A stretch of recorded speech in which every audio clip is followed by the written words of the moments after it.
the best idea I have ever had.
Ad Astra Abyssosk.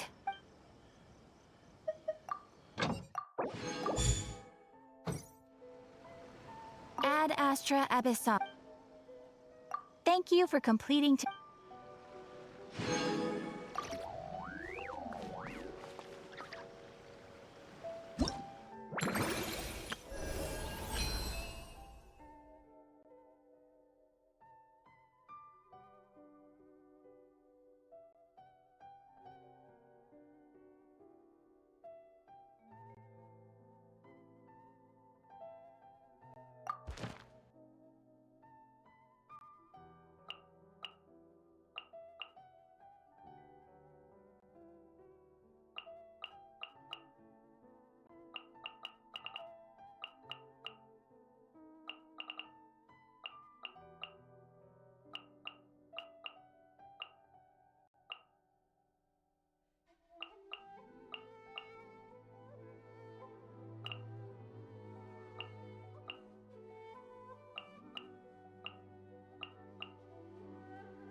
With the marrow of the three moons in my hand, behold the false lords fall!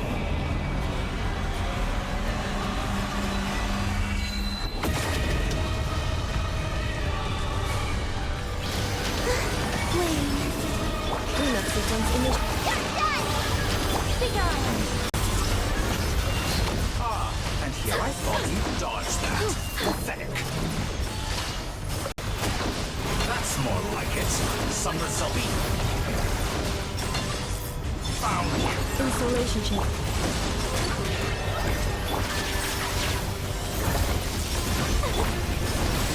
Good, keep it up.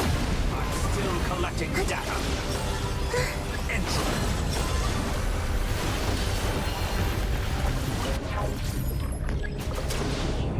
Sir. I think not. Heaven's will made mine.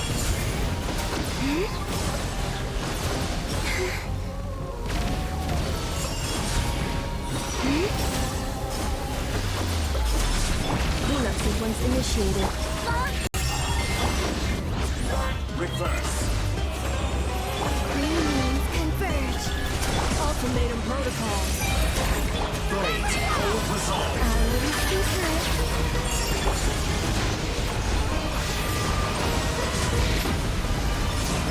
Defensive mode. Moon's remnant. Begone! A new moon rises. Preparing for dusk-up.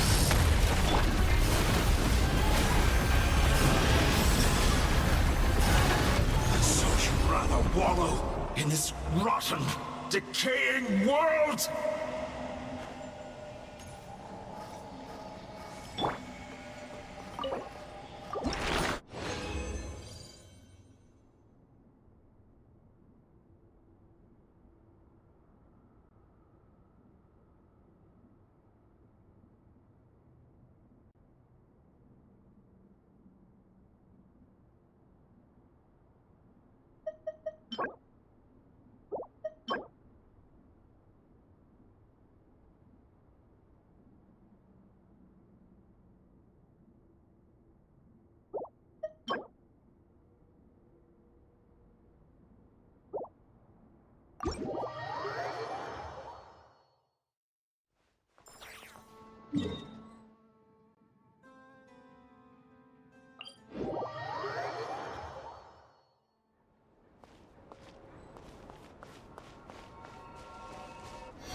Cleanup sequence initiated.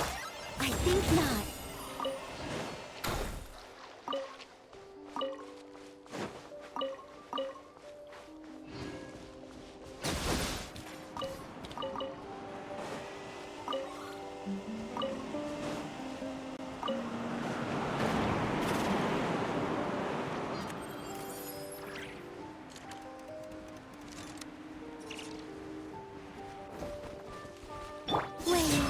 Defensive mode engaged. Not enough!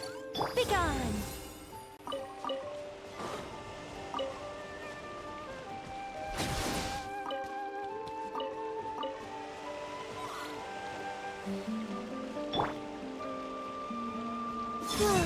Cleanup sequence initiated.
Installation chamber deployed.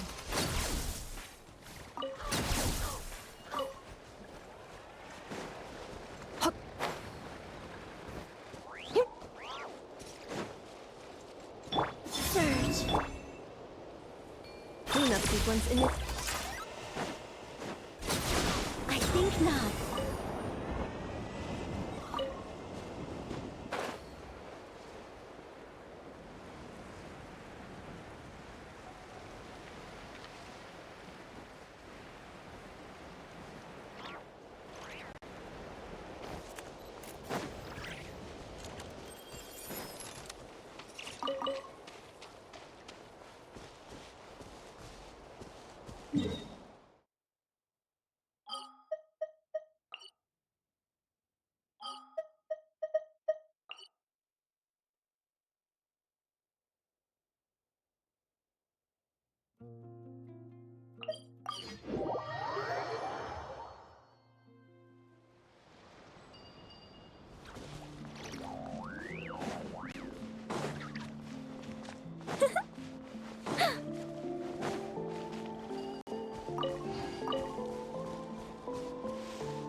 Installation chamber deployed. Gotcha! Be gone!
Teamwork is dreamwork! Let's... Hey-ya! Boba, get the...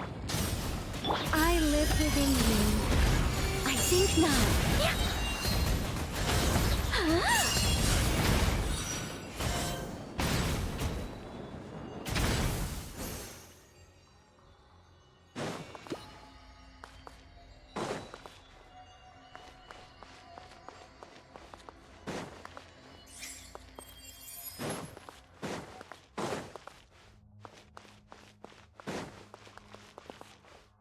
Begone!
the sun! Our little secret.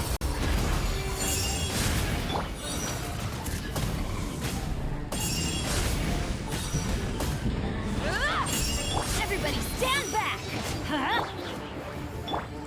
Burn it down! Heaven's will made mine. Such defiance. Light of the blazing sun!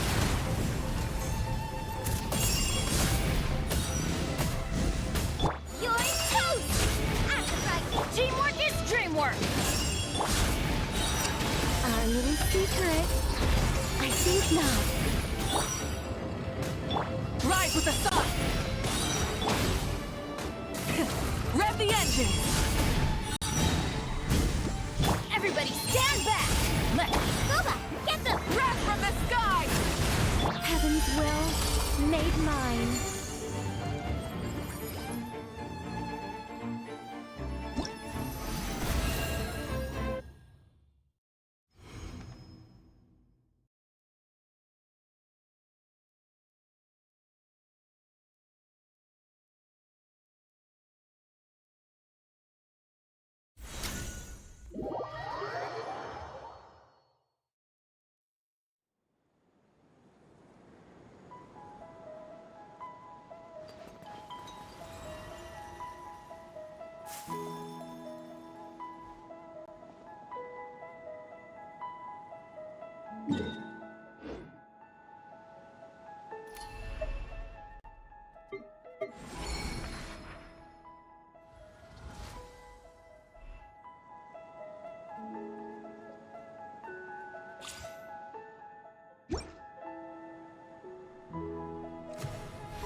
What am I now? Wow.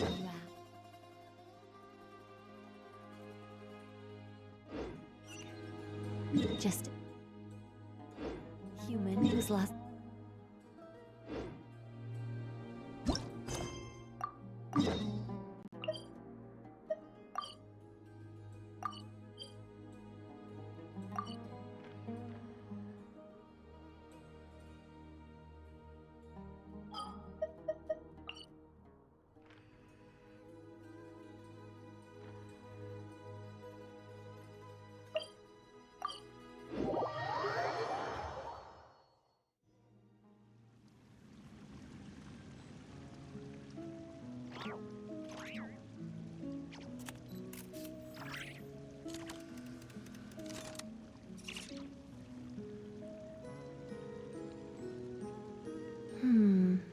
Not the best idea I have ever had.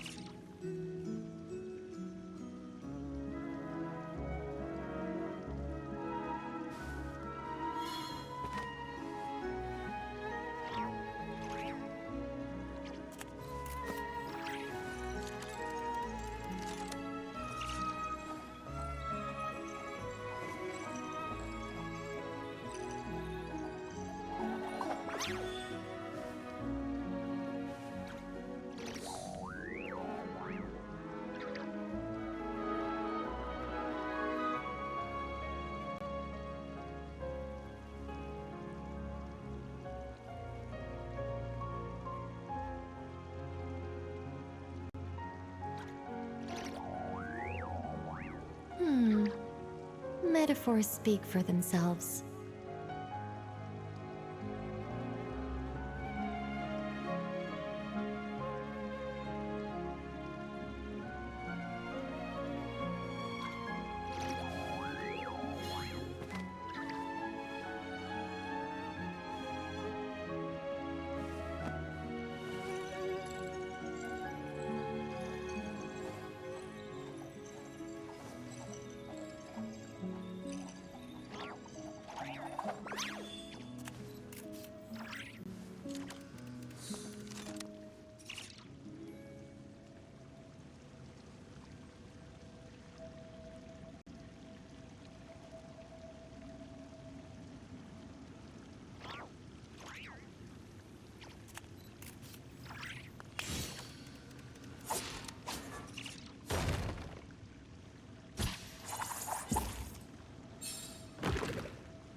What am I now, you ask? Just a human who's lost her voice.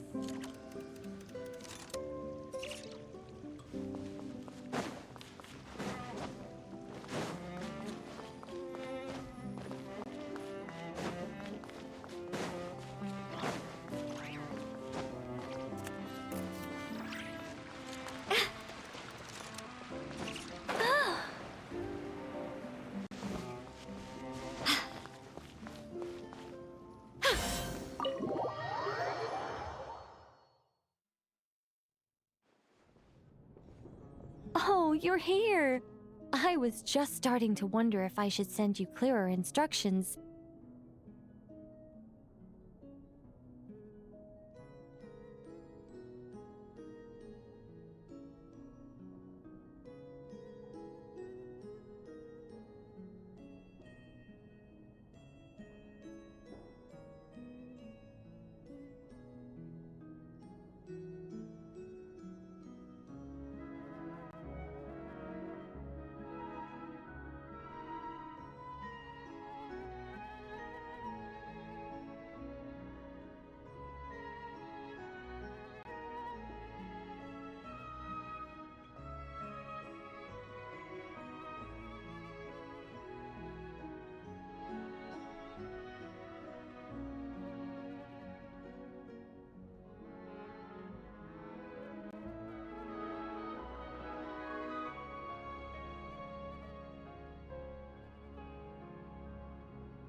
But then I thought, if I make my hints too obvious, it might get in the way of your travel plans.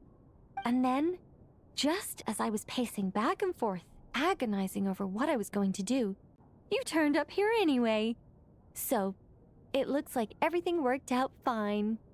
Hey, Nicole! You're so full of energy today! And Words! You're so full of words!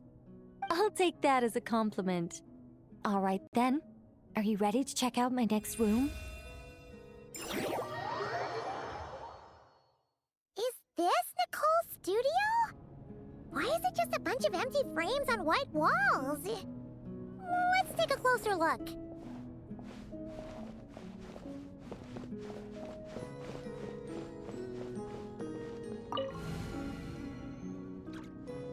What the?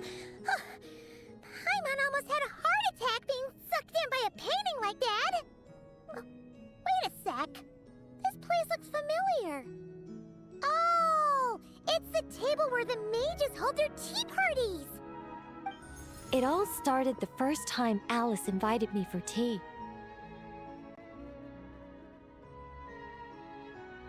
On that day, I didn't attend in person, mostly because back then, I still hadn't decided whether I really wanted to join the Hexencircle or not. Alice was the only one there who knew my true identity. She warned me not to say a word or let anyone else discover who I was. I was only supposed to observe. And then what happened? Well, then I concluded that she was punishing me for my hesitation to join. Everyone was talking about such interesting things. How could I not chime in?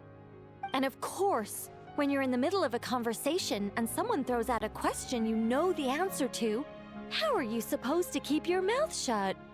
Which brings us to the bet between Barbeloth and Alice, Rhindaughter's forbidden creations, Ivanovna's political machinations. It was like a series of exquisitely acted plays, distilled within the confines of a teacup. Their words alone were enough to ignite my instinct to lay the truth bare before them. So, you piped up inside their heads? Of course not. Even though I felt like my head was going to explode, I still made sure to hold it all in. I'm a responsible angel, after all, and I'm well aware of the difference between what I want to say and what I'm allowed to say. So, I had a private little word with Alice inside her head, just me and her, and I agreed to join the Hexencircle, right there and then. She was quite happy about my decision, but as for the talking inside her head, well, she claims that over the next few days, she had such a headache that she had to visit a doctor in Liyue to get some relief. But she can hardly blame me for that.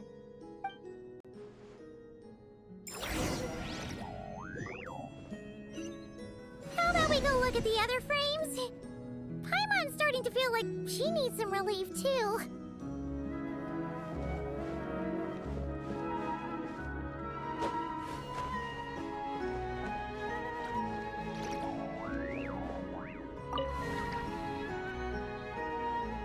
Is that an Irminsul tree? Oh, this painting here? You're clearly no strangers to the white trees.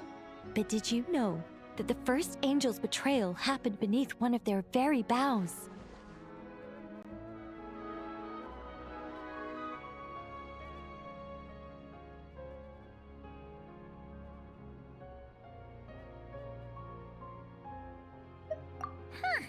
Paimon's curious now.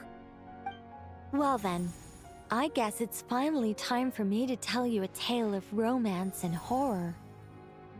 Let me just think how best to protect the identity of those involved. Alright, got it. A long, long time ago, there was once a traveler who wandered among the stars. They were nothing like you, but that's not important right now. One day, he traveled to a silver tree to visit the princess of the morning star. Before long, he started asking her about her kingdom's most forbidden secrets. His words puzzled the princess. How could he possibly know of all these things forbidden by the gods? The young man revealed his origins and showed the princess things she had never seen before. Of free will and love, both noble and spiritual. His words awakened her sense of self, hitherto shackled by the gods. Her heart soared, carrying her beyond limits she had never crossed before. The Princess of the Morning Star confided the kingdom's secrets to the youth, and between them, love grew and blossomed, along with a determination to defy the gods. This is just a cookie-cutter love story. You said to be horror. Don't worry, Paimon. The horror's about to begin. They yearn to help the people live lives of unfettered freedom, but the gods could not forgive their betrayal. They sent down thunder and fury, destroying the lovers' home. And when the Great War subsided, the power and the wisdom of the princess were lost, never to return. Even her closest friends were cursed. Yeah. That ending was pretty scary after all. But didn't you say you were going to tell us about the first angel? And you're not saying this story's actually true, are you? It sure is. And that's the scariest part.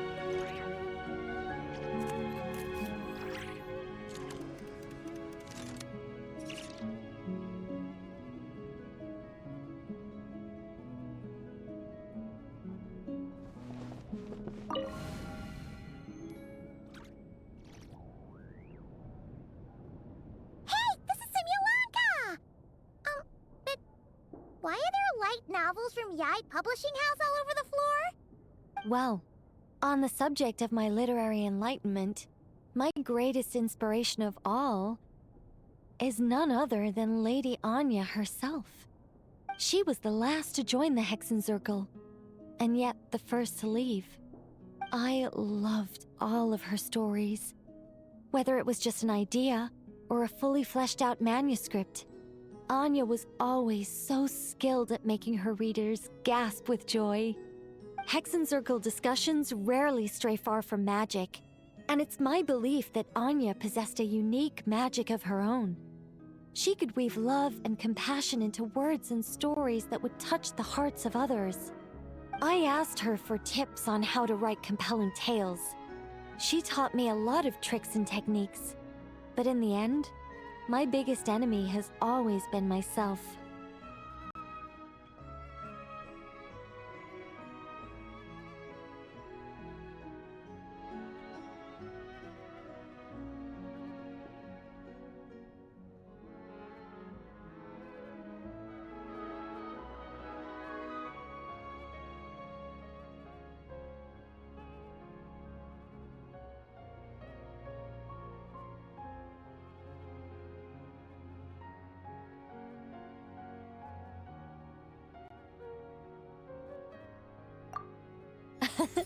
That's one way of putting it.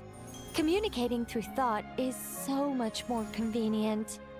I guess even angels can succumb to laziness.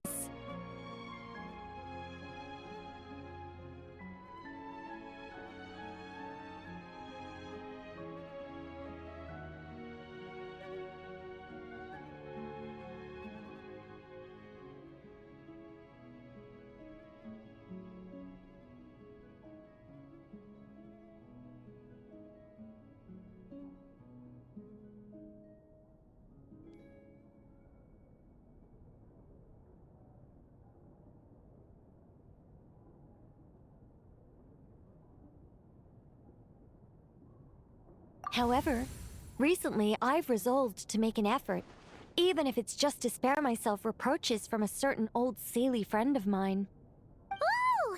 Does that mean we're finally gonna get to read something you've written? Who said anything about writing? I'm talking about buying popular works from the last few centuries to flip through in my spare time.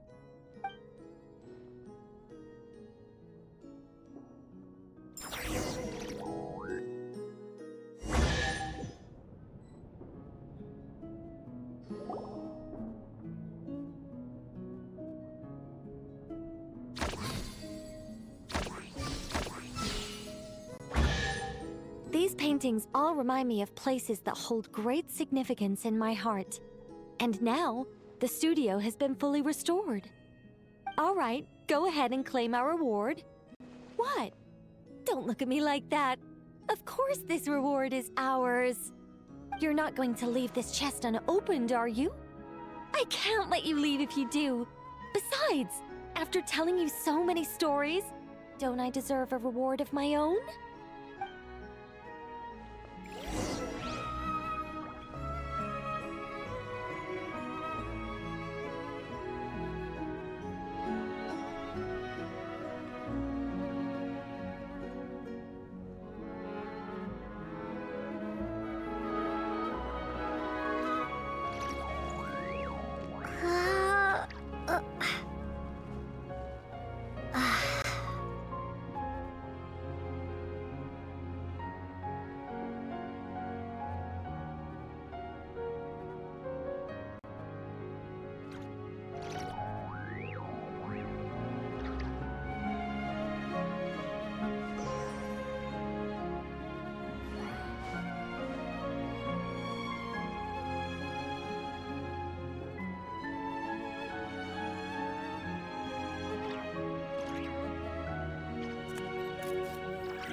Happy story all wrapped up. See you next time.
I don't sing for anyone in particular. Still, if someone stops to listen, I hope it provides a moment of peace all the same.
Come to think of it, this Mage's Lodge holds a special significance for me, too.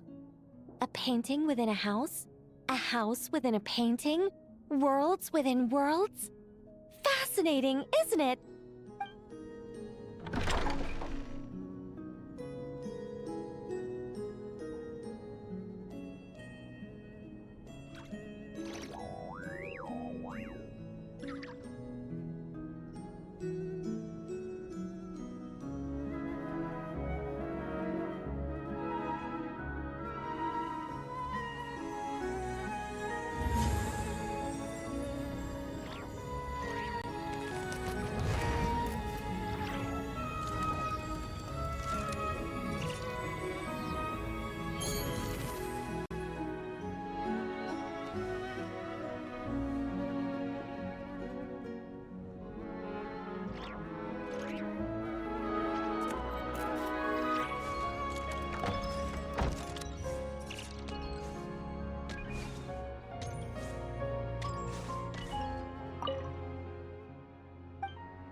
The sand is cool and comfortable to walk on at night, but it gets so hot during the day.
To what extent we can implement the final plan depends on how successfully the Akasha can be modified and configured. And to make sure the configuration works, Aru will also need some further optimization. Yeah, no surprises there. Once we roll this out, any Sumeru citizens who already have Akasha terminals can simply continue to use their existing devices. This still leaves us with a significant equipment shortage, though.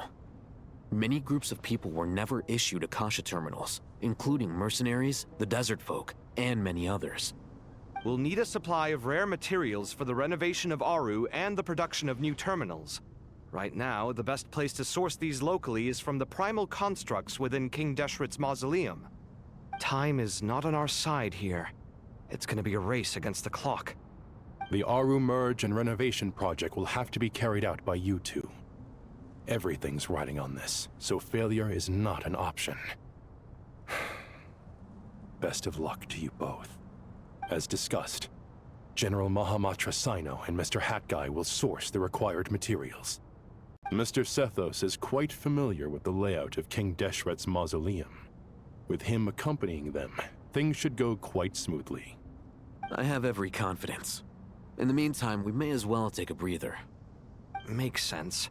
There's not much we can do until the materials arrive.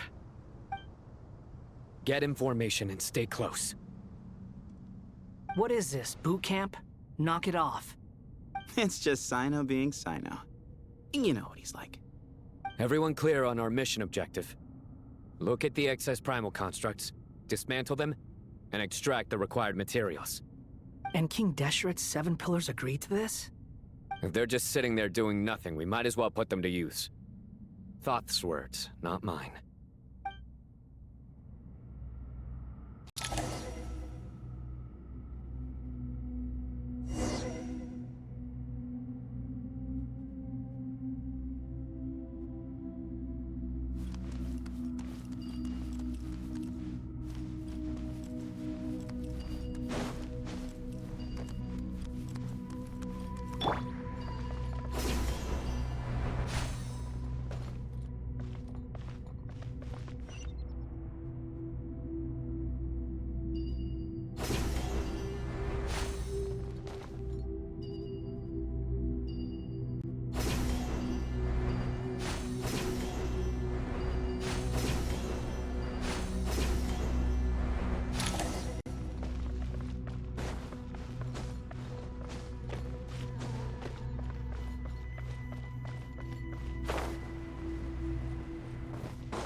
There's no need to exchange pleasantries. It's rather pathetic to force a conversation just to occupy silence.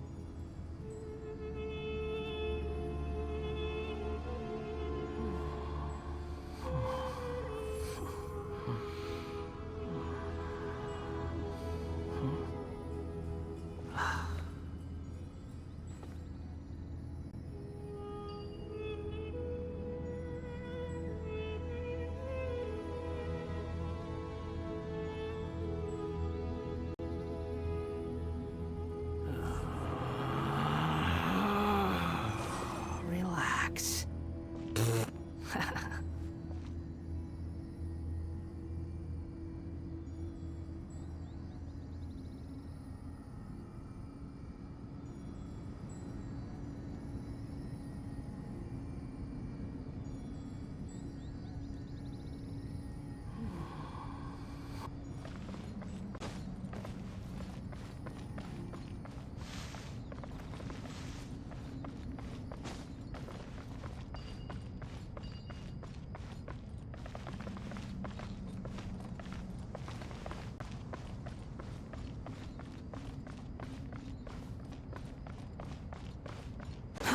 Too slow.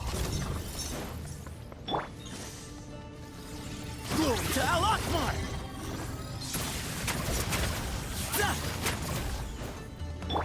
Through me, justice is served. You stand condemned.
Excuse me?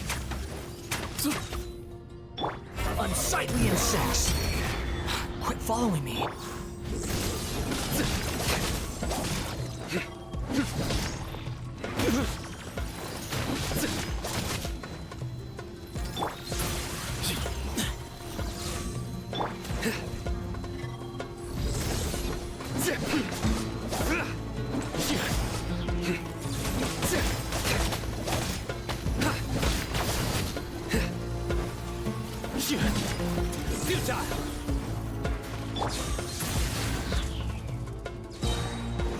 Move or be moved! Way ahead of you! Judgment is upon you. Your penance is due!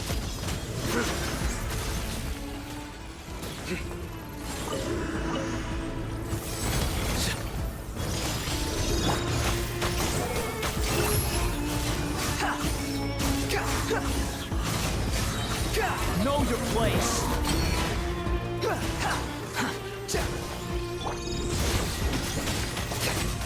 Squall Fury! These devices should still be usable even though they're broken down. Let's take them back for the others to review.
Through me, justice is served.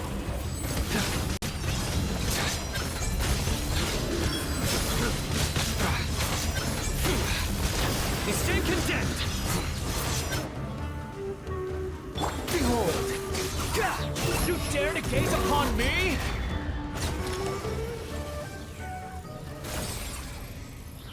How many do we need again? Enough to make an Akasha terminal for everyone who doesn't own one. I remember you telling me how revolutionary these Akasha terminals were. You've used one before, right? The Academia declared the Akasha to be the most powerful and comprehensive wisdom dissemination system in history. That should give you an idea of how powerful it is. Certainly sounds impressive. Neither Hat Guy nor I have ever had an Akasha terminal. Well, if it all goes to plan, that's about to change.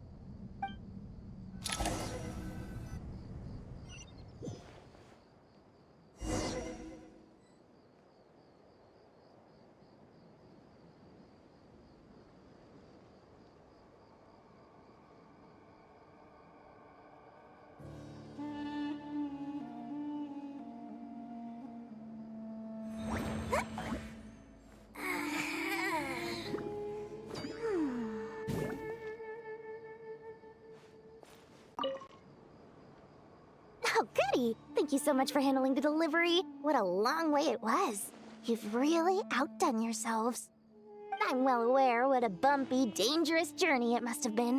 Now, I would have loved to oversee the process myself, but of course, those of us who know the plan can't leave the mausoleum. Oh, trust me, I'm patting myself on the back for my assembly work here. Simply flawless work. But will you really be needing all of this? According to our plan, yes, this is the quantity required. I have no complaints about the quality either. Only the price. So expensive. I heard you covered a lot of the funding out of your own pocket. Oh, that's an exaggeration. The Academia provided most of the funds. I just offered a small token of my goodwill. Of course, the real tragedy is how little profit I'm making on this. You know, it's a serious crisis when you can't even make money out of it. It's really quite a beautiful design. And I'm intrigued by how such a diminutive device is able to output the power of the Light Realm. Did you attend the lecture on Light Realm energy, Madame Farzan? I don't believe I saw you there. Of course I attended. I was just a little late, so I had to listen to the whole thing from outside the back door. Ahem. Anyway, I have a perfectly good understanding of Light Realm, elemental and abyssal energy, as well as the relationship between the three. Good to know. Master told me in private that the conversion process between Light Realm energy and elemental energy involves highly classified knowledge that shouldn't be disseminated too widely. But even so, the scholars still shared said information. Well, you can't enforce a rule that everyone breaks. Is that the idea? At first, the Dendro Archon was reluctant to explain it in great depth for safety reasons. Later, she came to terms with it, and simply informed my master that we would all have to face the question of survival together. To protect someone from such dangers means keeping them in the dark. But for someone to know and embody the wisdom within, they must understand its very essence. It's an information hazard. We're exposed to danger just by knowing the facts. And just like bait, it lures us in by offering us the solution to our problems. But if you're not careful, you'll end up pursuing it down a dark path.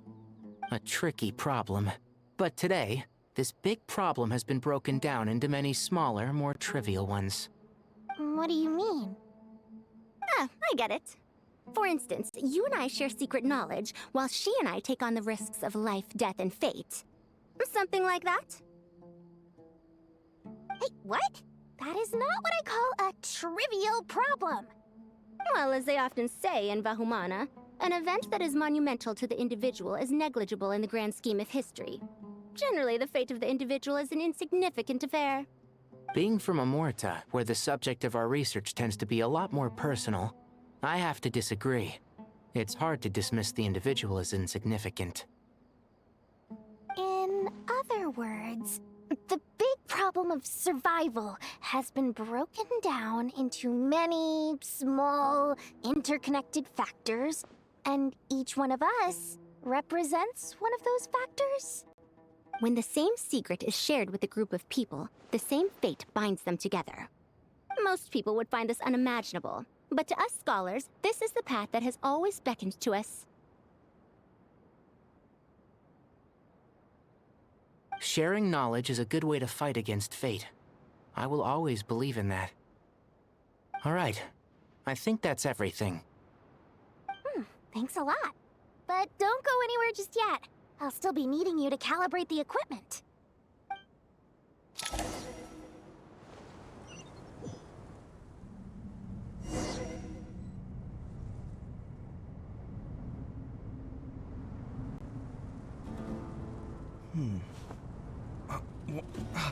Where's my key? Not again.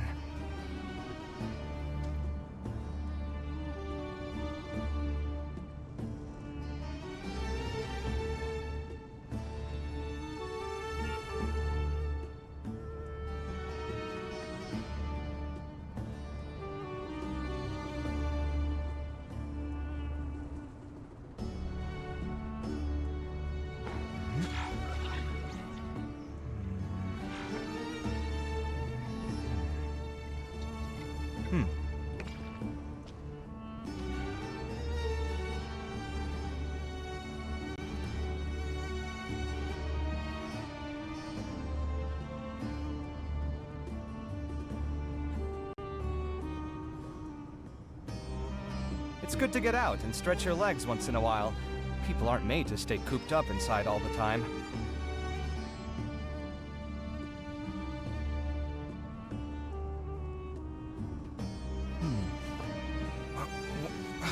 Where's my key? Not again.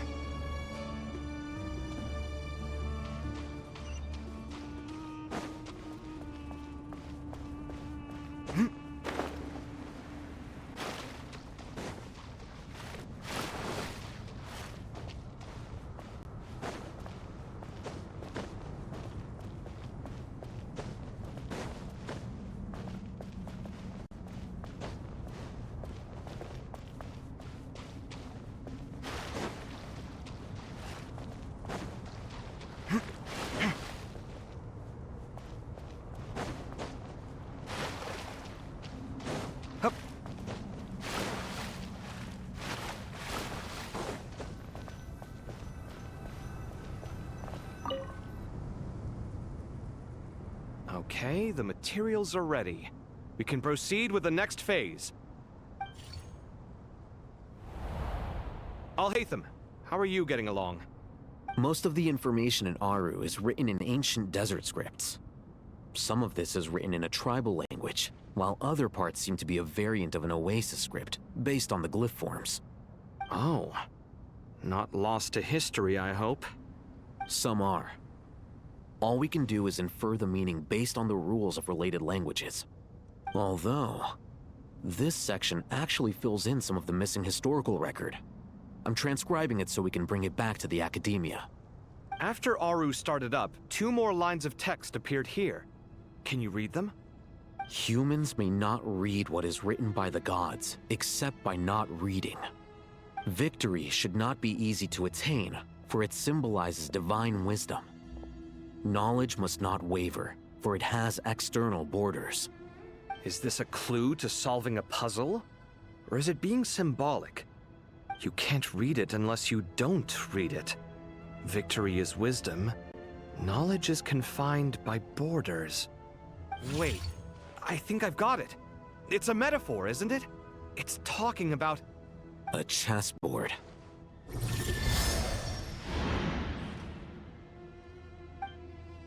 You were right. The youth of today are skilled at solving riddles. Have the secrets buried in the desert not been unearthed over the years all the same?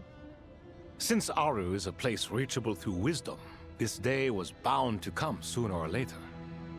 Oh, I've always been against overly cryptic sentences. Don't you get tired of reading and writing all that? Ah, it's you three. Just in time. We've been delving deep into Aru, and now this board has appeared. I've heard this was how you'd while away your free hours. You must be quite the experts by now in that case. It is true. King Deshret's chess games are some of the most well-loved of all his wonderful creations. If you have ever been to Safhe Shatranj, you may well be familiar with the chess pieces you see here. Is this chessboard supposed to be another visualization of the interior of Aru, then? Naturally. Visitors, everything is ready. Only by completing the challenge on the board in accordance with the rules will you be permitted to overwrite Aru. 1 second. It's not dangerous, is it? Dangerous? Why, yes, of course. I should be the one to go, then. Wait for me here. Sounds like the self-confidence of our present company has rubbed off on you. Don't be ridiculous. I'm your upperclassman, and that means I have to look out for you. I appreciate the sentiment, but a game of chess typically requires 2 players. Besides, I'm sure they won't let things get out of hand. Keeping things relatively safe is in your best interest too, isn't it? Fair enough. I mean, you guys are controlling the difficulty, so please don't go too hard on us, all right? Ah, but Bennu said he wanted to put some respect into these whippersnappers. All right, all right. Thank you. Obviously, we'll still try to be careful. This doesn't seem like ordinary chess. Is the goal to defeat the opponent? No, you must enter the board and pass the trials we have placed there. Ready? Let's do it.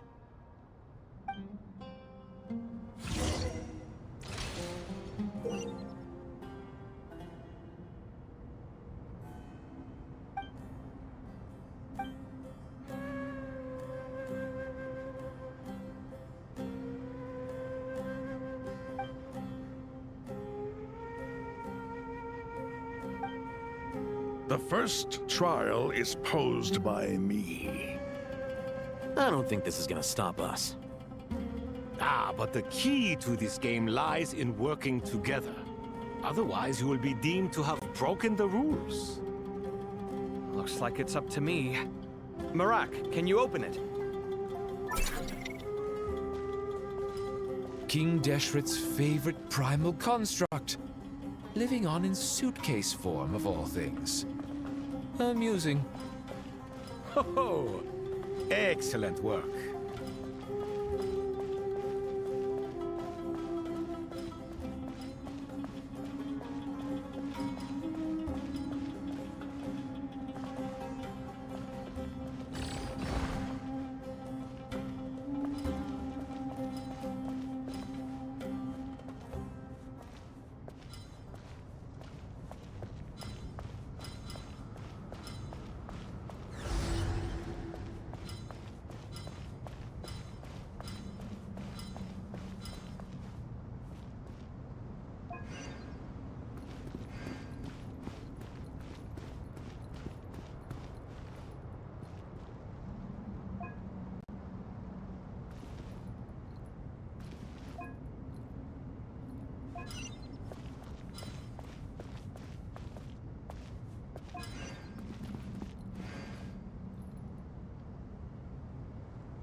The first trial is posed by me. I don't think this is gonna stop us. Ah, but the key to this game lies in working together. Otherwise, you will be deemed to have broken the rules. Looks like it's up to me. Marak, can you open it? King Deshret's favorite primal construct. Living on in suitcase form, of all things. Amusing. Ho ho! Excellent work.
Strange time to catch up on sleep.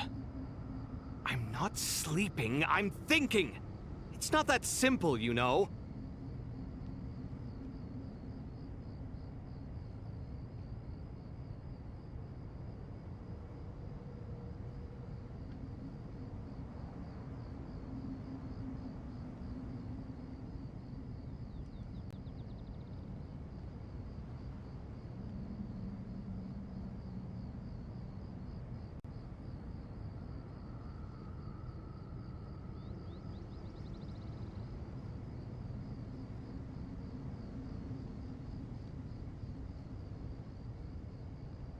Strange time to catch up on sleep. I'm not sleeping, I'm thinking! It's not that simple, you know.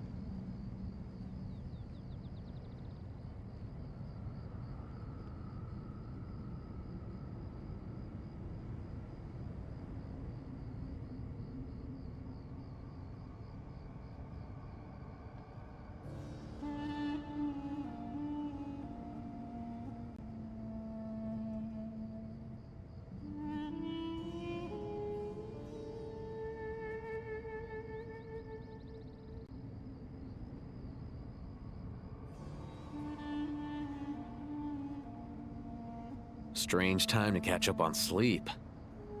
I'm not sleeping, I'm thinking! The first trial is posed by me. I don't think this is gonna stop us. Ah, but the key to this game lies in working together. Otherwise, you will be deemed to have broken the rules. Looks like it's up to me. Marak, can you open it? King Deshret's favorite primal construct. Living on in suitcase form, of all things.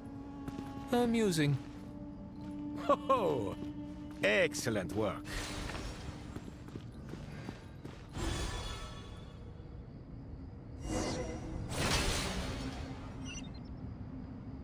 Now is the time for my trial. Now, don't be nervous. I'll make it nice and easy for you. Really? Thanks in advance. We appreciate it.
Ibis King, don't you think this all rather inappropriate?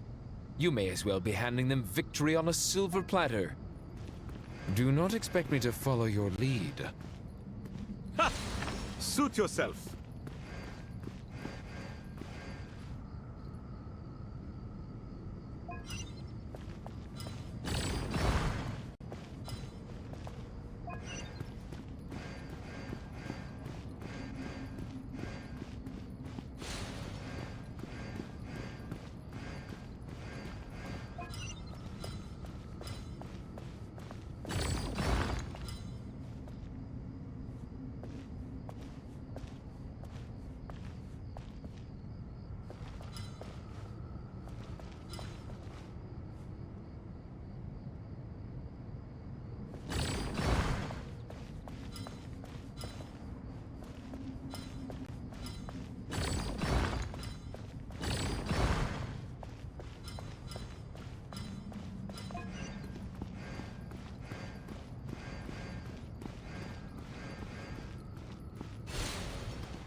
Strange time to catch up on sleep.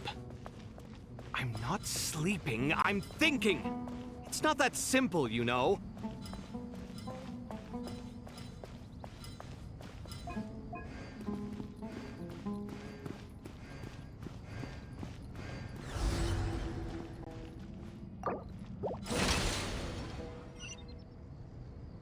Ibis King, don't you think this all rather inappropriate? You may as well be handing them victory on a silver platter. Do not expect me to follow your lead. Ha! Suit yourself.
Done. Finally. It's over. But seriously, that was incredible! Standing on the chessboard felt completely different from standing on solid ground. And also... Oh, sorry. I'll save my thoughts for later. Thanks to the three of you for helping us out with this. Is it just me, or were you giving us quite a lot of guidance along the way? We made but a humble contribution. You lived up to our expectations. Bravo! Our aid was not given for naught. In addition to the existing functions, I'd like to ask you for another favor. Since Aru's interference shield can cover the entirety of the mausoleum, it should be possible to extend its range even further. Perhaps you can find a way. So, building upon the existing functions to... I'm with you! Imagine for a moment. What would the ideal outcome look like if this function were compatible with the devices? I agree. This is the best solution possible. Please, everyone, we beg you to help us. Me, oh my! Well, since you ask so very nicely, I suppose... Goti? Croco? What do you say? Naturally.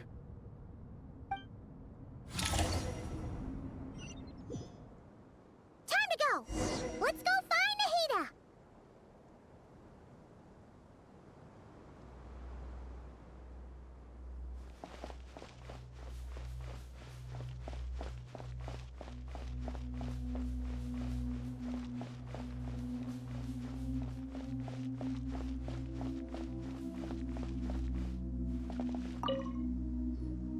There you are. Miss Nicole truly is an angel. She shows great wisdom in guiding others, and she has already sent word to Netland on our behalf.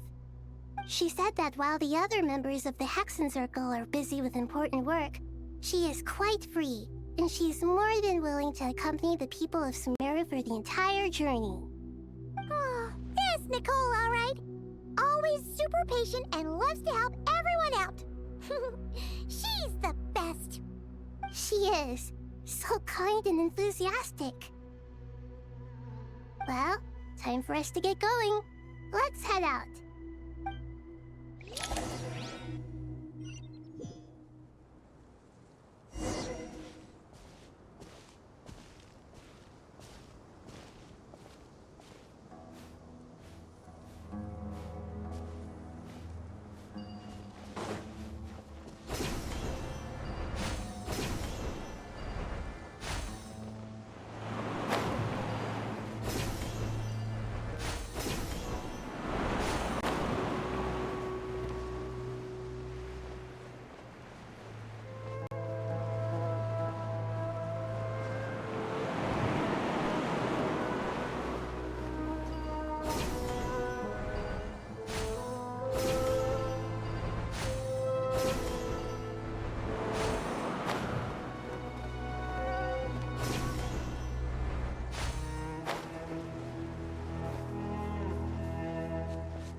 This should be one of the closest places to Natlan in all of Sumeru. There's the barrier Nicole and Nefer mentioned. It completely cuts this nation off from the others. But why? Why separate you from the rest of the world now, specifically? And if I'm not mistaken, Irminsul was polluted once before, wasn't it?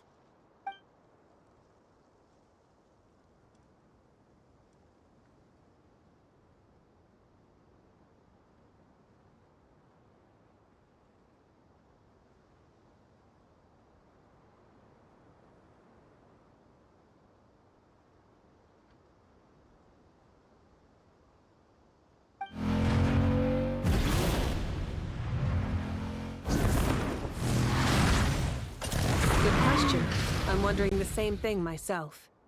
That voice. Moika, you got here pretty quickly. Hello, traveler. It's been a while. Hello there. Hello, Dendro Archon. Moika, I apologize for asking you to meet at the border on such short notice. I also apologize for not being able to greet you in person. The form in which you see me now is one carried by the Traveler. The real me is inside the mausoleum of King Deshret, and I am reaching out to you with my mind from here. Irminsul has been infiltrated by the Doctor. We must be on our guard, as he can spy on information in the world from within the tree. Fortunately, there is no record of the Traveler in Irminsul, and you are still within Natlan's borders. My records will be preserved in the Night Kingdom, rather than the ley lines. As long as the Night Kingdom remains disconnected from the ley line cycle, the Doctor has no way of knowing my movements. Exactly. So by meeting each other in this way, the meeting essentially never happened. No wonder Paimon didn't come. You were concerned that her activity would be recorded by Irminsul. The Natlanese have heard about the situation in Sumeru. With the borders sealed off, merchants have been forced to stop their shipments. It's pretty serious, and you're the ones bearing the brunt of it. I'd like to address the question you raised at the beginning. I can offer a brief explanation, although it will sound rather cruel. I don't reach this conclusion gladly, but Irminsul predates the Heavenly Principles. It existed long ago, when the dragons of Natlan were at the height of their power. So even when the people of Sumeru became ill because of pollution, it was not a critical issue from the perspective of Irminsul itself. As long as it continues to function normally, the barrier will not be activated. But this time, the Doctor's invasion has directly affected the tree. That is what caused the barrier to deploy. The Heavenly Principles established a rule that when Irminsul is plunged into grave danger, a portion of power will be reserved to isolate Sumeru. That way, even if Sumeru is destroyed, the outside world at least has some time to catch its breath. We'd certainly need it. The Heavenly Principles created almost everything that exists in Teyvat today. To them, preserving the existence of the world and its inhabitants takes priority over protecting Sumeru. Meaning, protecting Sumeru now falls to you. Yes. My own power may be limited, especially compared to yours. But that doesn't mean that we're just gonna sit around and wait for the end. If necessary, I will utilize any and every means at my disposal. Nicole of the Hexen Circle didn't say exactly what this meeting was about. But after hearing everything you've said so far, I think I can guess where this is going. That's right. Nahida and I discussed it at length. We both know how presumptuous this is, but... You need the Pyronosis, don't you? Yes, you guessed correctly. Originally, I only intended to borrow it, but the situation is far graver than I foresaw. So instead, what I ask of you is to please give the Pyronosis to Sumeru. Why do you sound so nervous? There's no need to be shy. Surely a gnosis is pretty important to a god. I guess, but it's not as if losing it would suddenly render us powerless. But I'm sure you don't need me to tell you that. With all the nations you've traveled to, and all the gods you've met, you must have realized that by now. As far as I'm concerned, a gnosis is basically an elemental energy enhancer. But I don't usually use it. You know me. I like to think I'm pretty strong without it. Yeah. Not about to dispute that. So you see? You don't need to sweat it. Here, take the Pyronosis. Uh-huh? Just like that? Uh-huh. Just like that. To tell the truth, I've always toyed with the idea of giving it to someone who needs it more than I do. I know you accompanied Nahida here to try and increase the chance of success. It's a good thing you did, because your involvement is one of the main reasons you've managed to persuade me. Are you sure about this? Handing over your gnosis just because of me? I won't try to quantify it, but trust me. Handing over the gnosis to Tumaini is far from the craziest idea I could think of. Besides, even if you hadn't come here personally, I think I still would have agreed to Nahida's request. Irminsul doesn't just affect Sumeru. It impacts all of Teyvat. I know all too well how difficult it can be to protect the things you care about. So logically, morally, or however you want to cut it, helping you is the right thing to do. You don't need to tell me the specifics of your plan. Where the gnosis is involved, the tighter the secrecy, the higher your chances of success. Moika, my heartfelt thanks go to you and the people of Naplan. Don't mention it.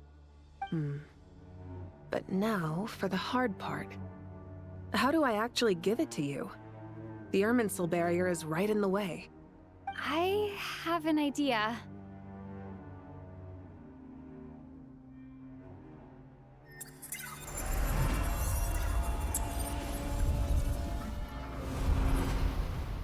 Just as I thought.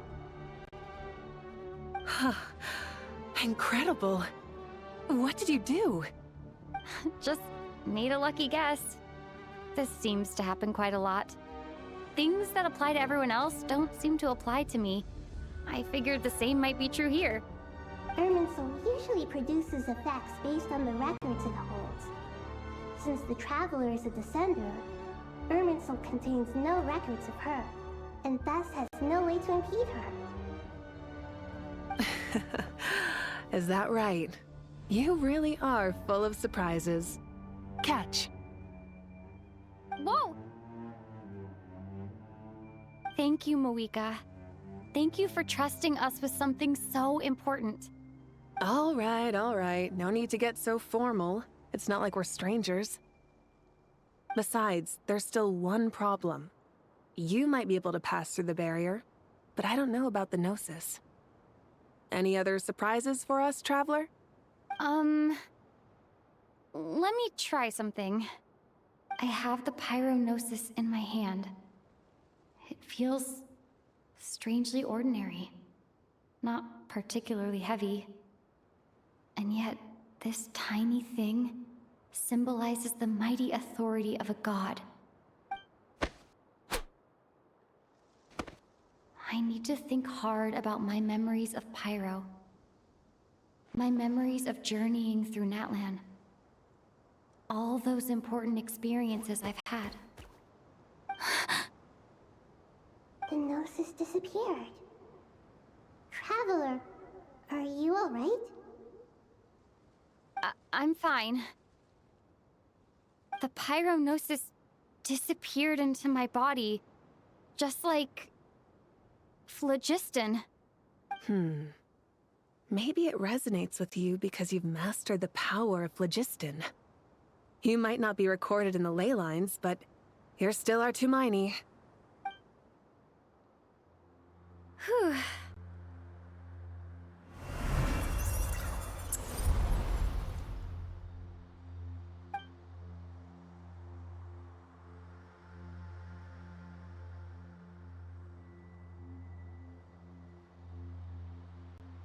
Please allow me to express my gratitude once again, Malika.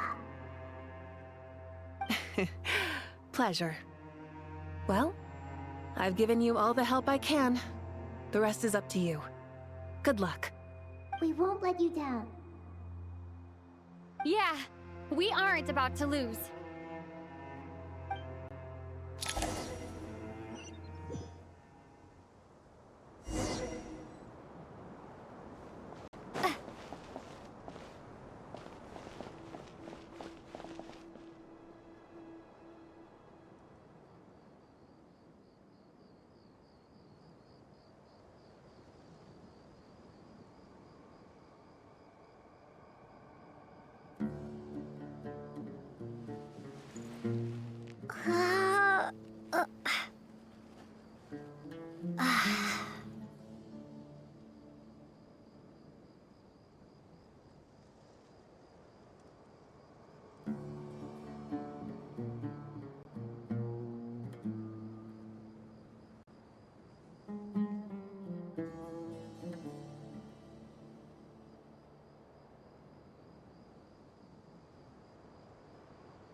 Traveler, Paimon, how are you feeling?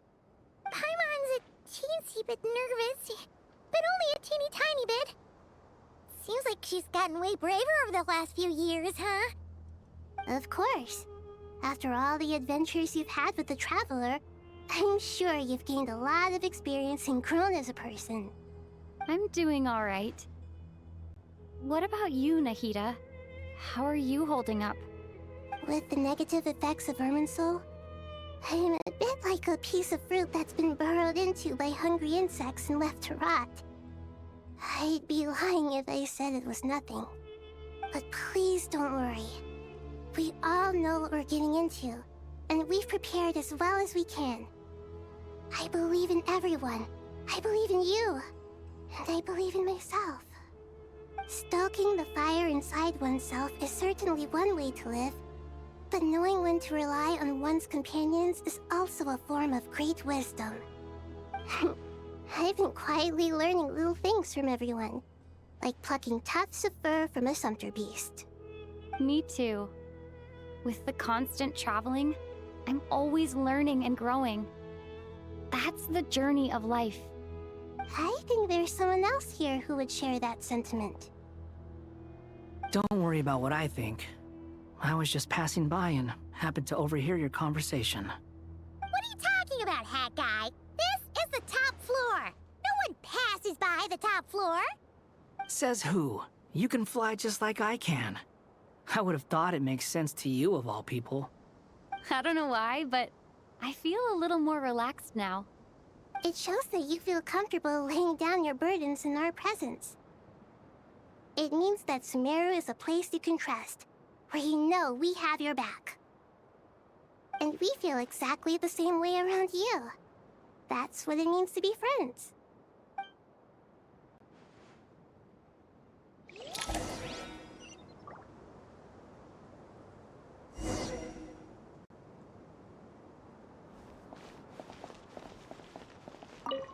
Feel free to mingle if you'd like some time to catch up with people.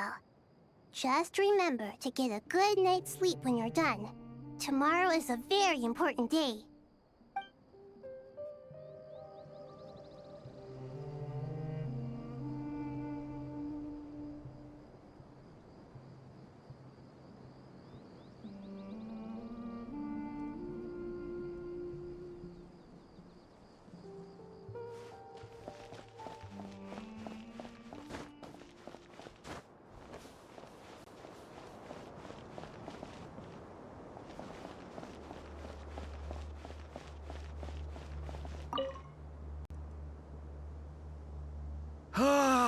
It's finally done. Ugh, but I have a nagging feeling that there's something I've forgotten. Oh, there you are. Everything wrapped up on your end?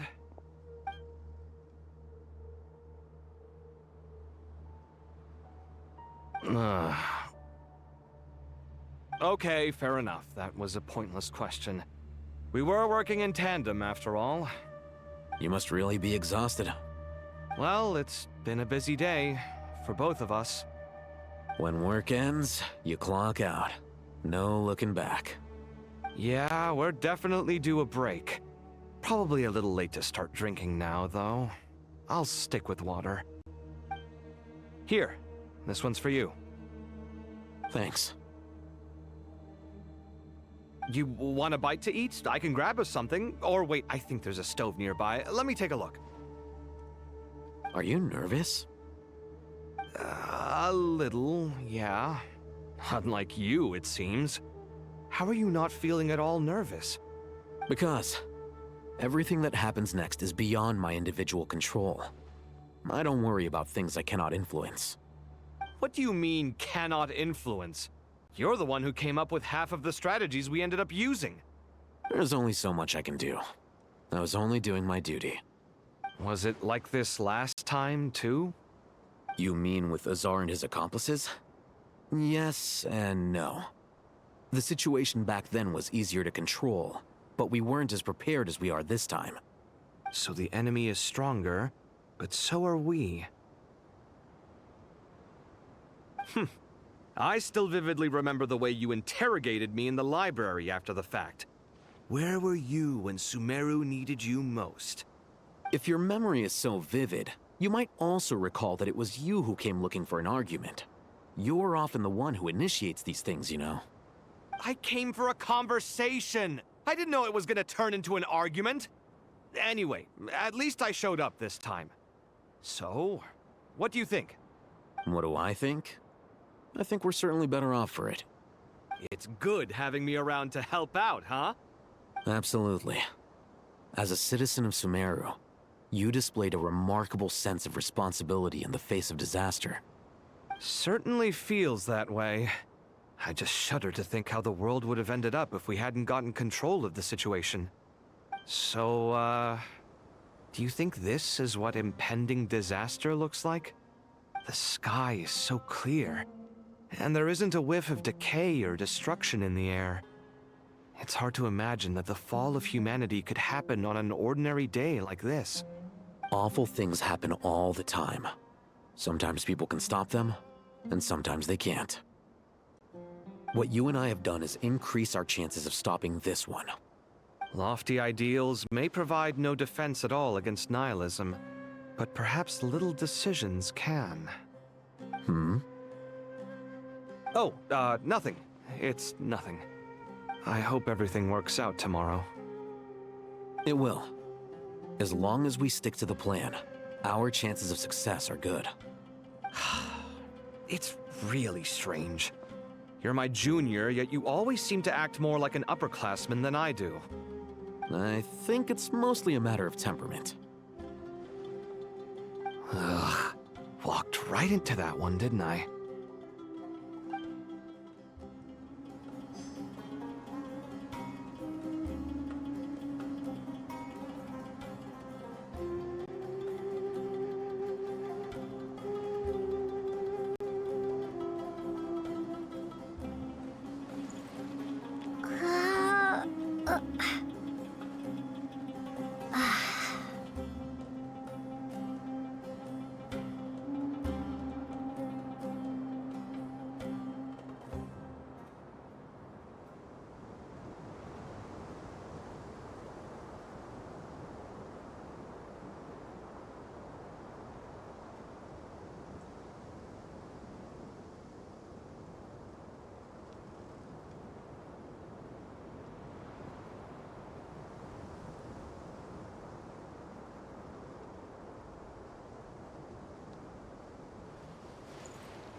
It's really strange. You're my junior, yet you always seem to act more like an upperclassman than I do. I think it's mostly a matter. Ugh.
Look at the time. I should head back.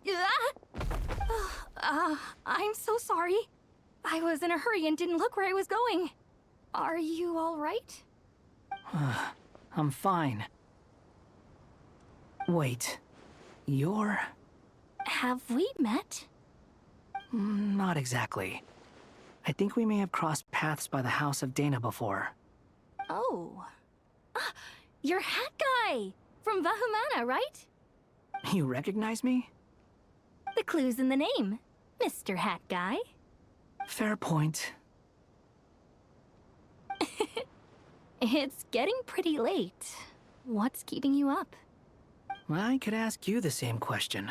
If I'm not mistaken, all the workload for the Ratawa Histarshan wrapped up a good while ago. Well, I have something of a background in Satyavada life, so I was helping the Dendro Archon make some preparations. But I must have lost track of time. Did you find the experience enlightening at all? Honestly, it was tedious and uneventful at first. But eventually, I think I did sense some profound truths. But they also brought a lot of suffering with them. I was told that I even shed tears while I was meditating, though I have no idea why. Sorry. I hope I'm not scaring you. Not at all. It just proves you're very accomplished in your research. Good night. I wish you all the best for tomorrow. Thank you, sir. You too.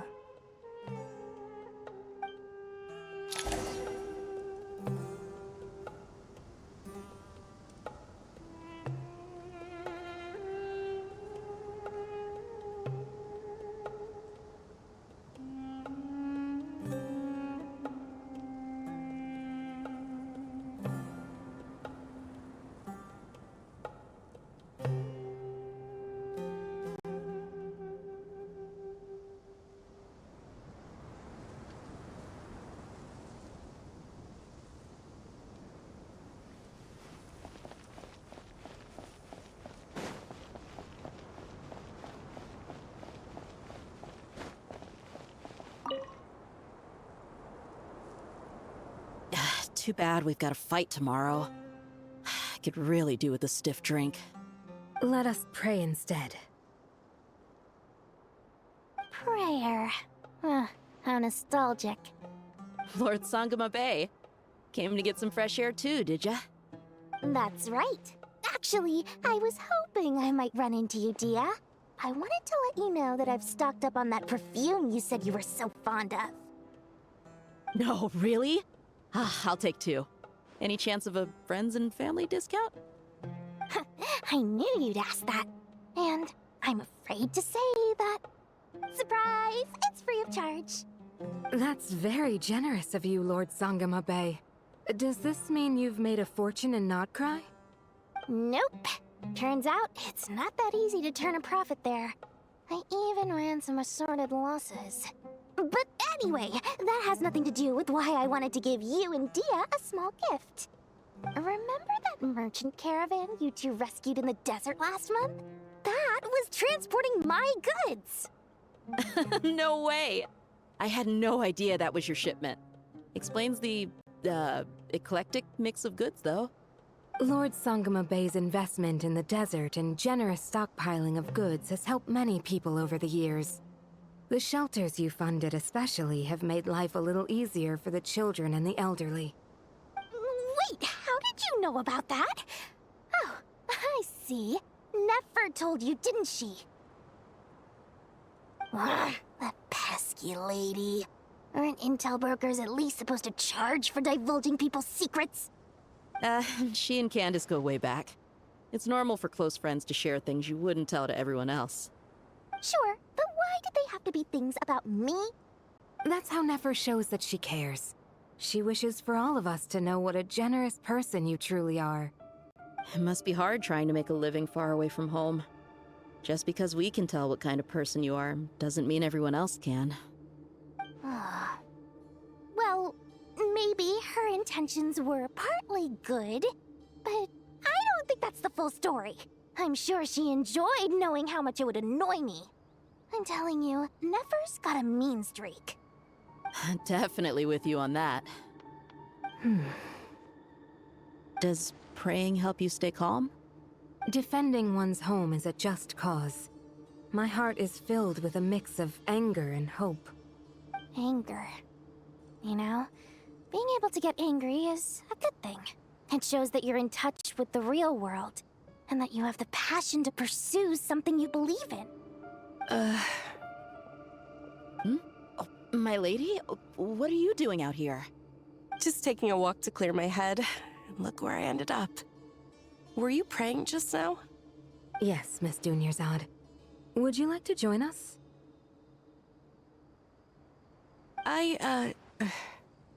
Come on, it's fine. She won't mind who you pray to. Oh, then sure. I remember you, Miss Dunyarzad. You visited my shop before. If I recall correctly, the god you worship is the Dendro Archon, correct? That's right. She is such a gentle and kind god. But to me, she's more than just a god I worship. I see her more as a friend. And so do many others. She's not some almighty god who reigns on high, but a genuine friend. Agreed. She's a wise teacher and a good friend. I spoke with several people during the evacuation. Everyone's aware that tomorrow's battle is one that ordinary people can join too. A battle to fight for our friends and our homeland. Oh, it makes me glad. I can finally do something for those who protected me. You've grown so much since we first met. Oh, a compliment? Ooh, more please. Thank you.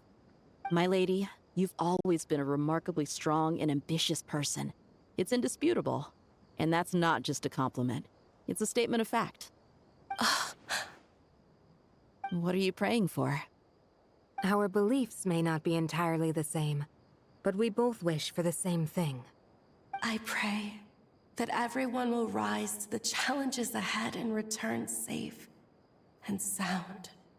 I pray for the safe return of all my companions.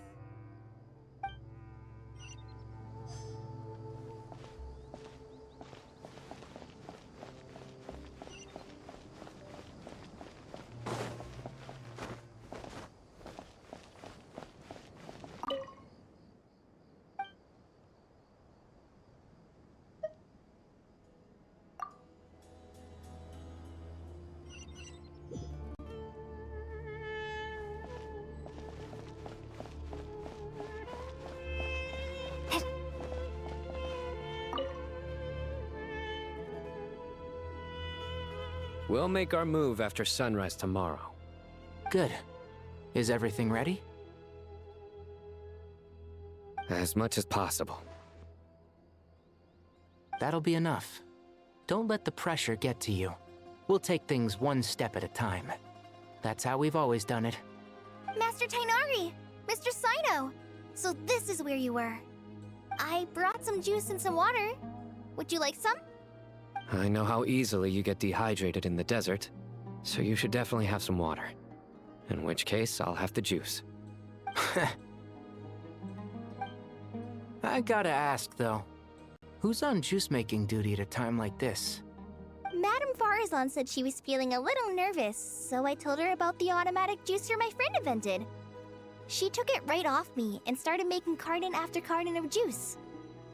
A juicer? Did Sucrose send that to you? Yeah, I hadn't had the chance to try it out before this incident occurred, but I couldn't bear to leave it behind in Gandharvaville. The juice is very sweet. I think so too. Kale, how are you feeling? Physically, I'm okay, but it just still feels strange to me. Why would a great power like this come to someone like me? I know the feeling well. That same question ran through my mind every day as a kid. At least now, you have someone who can relate to you. All the more reason that you should apply for Spontamod. Tainari fiercely opposes the idea, though. Those two things are completely unrelated. What are we all chatting about, Would anyone like any juice? Oh, you have some already. I had some earlier, ma'am. Maybe give the extra to someone else? Very well, very well. I shall be off then. There's this enormous power, and then there's little old you. You feel like there's no connection between the two. And that sense of dissonance is difficult to get used to. Yeah. But after all this time, I can't believe this stuff still gets to me sometimes. Makes me feel a little childish. Kale, just because we normally keep the conversation light doesn't mean we can't discuss deeper issues. I don't think it's childish at all. You were the victim of a terrible crime. It's normal to struggle with the fallout from it. You have absolutely nothing to be ashamed of. My professor once told me that no incident can be considered truly resolved until the victim says it's over. Your rage and your pain are completely justified. Thanks. Miss Nicole said that the same god remains which were once used to inflict so much pain upon me have now become a weapon with which I can protect everyone. It's like my own personal kind of evolution. Every innocent person who's been hurt needs time to realize that it wasn't their fault. I was the same. But it's all about to be over. Tomorrow, it ends for good. I don't know if you've noticed, but you rarely stumble over your words anymore, and your outlook has become much more positive. It's a big change from how you used to be. And since this isn't over, you can settle the matter on your own terms. It's time you seized back control. I believe in you. Yeah. Sumeru is my home. And it's so important to me. I have to protect it. No. I will protect it. And once you're done, how about you come back and apply for Spantamod? Stop it with the sales pitch, would you? Hey, excuse me. There are still 3 unclaimed cups of juice here. Why don't you take one each? Ugh, my arms are getting sore from carrying them around everywhere. Madame Farazan, why are you... Here, let me take them off your hands. Thank you, Madame Farazan. Drink up and enjoy my handiwork. I think I'm going to make something else now instead. Please, try to relax, Madame Farazan. Your nerves are starting to get the better of you. I know, I know.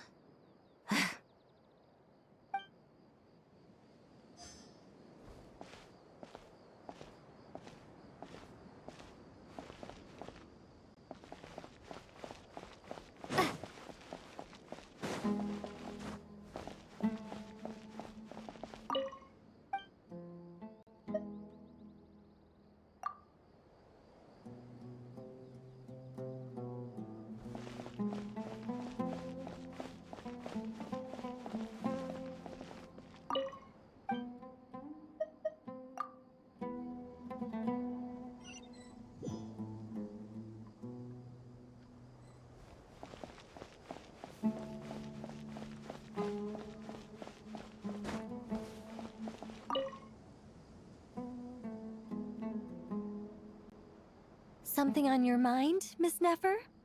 Nothing in particular. It's just... right now, the future feels strange and unfamiliar. But the future has not yet arrived.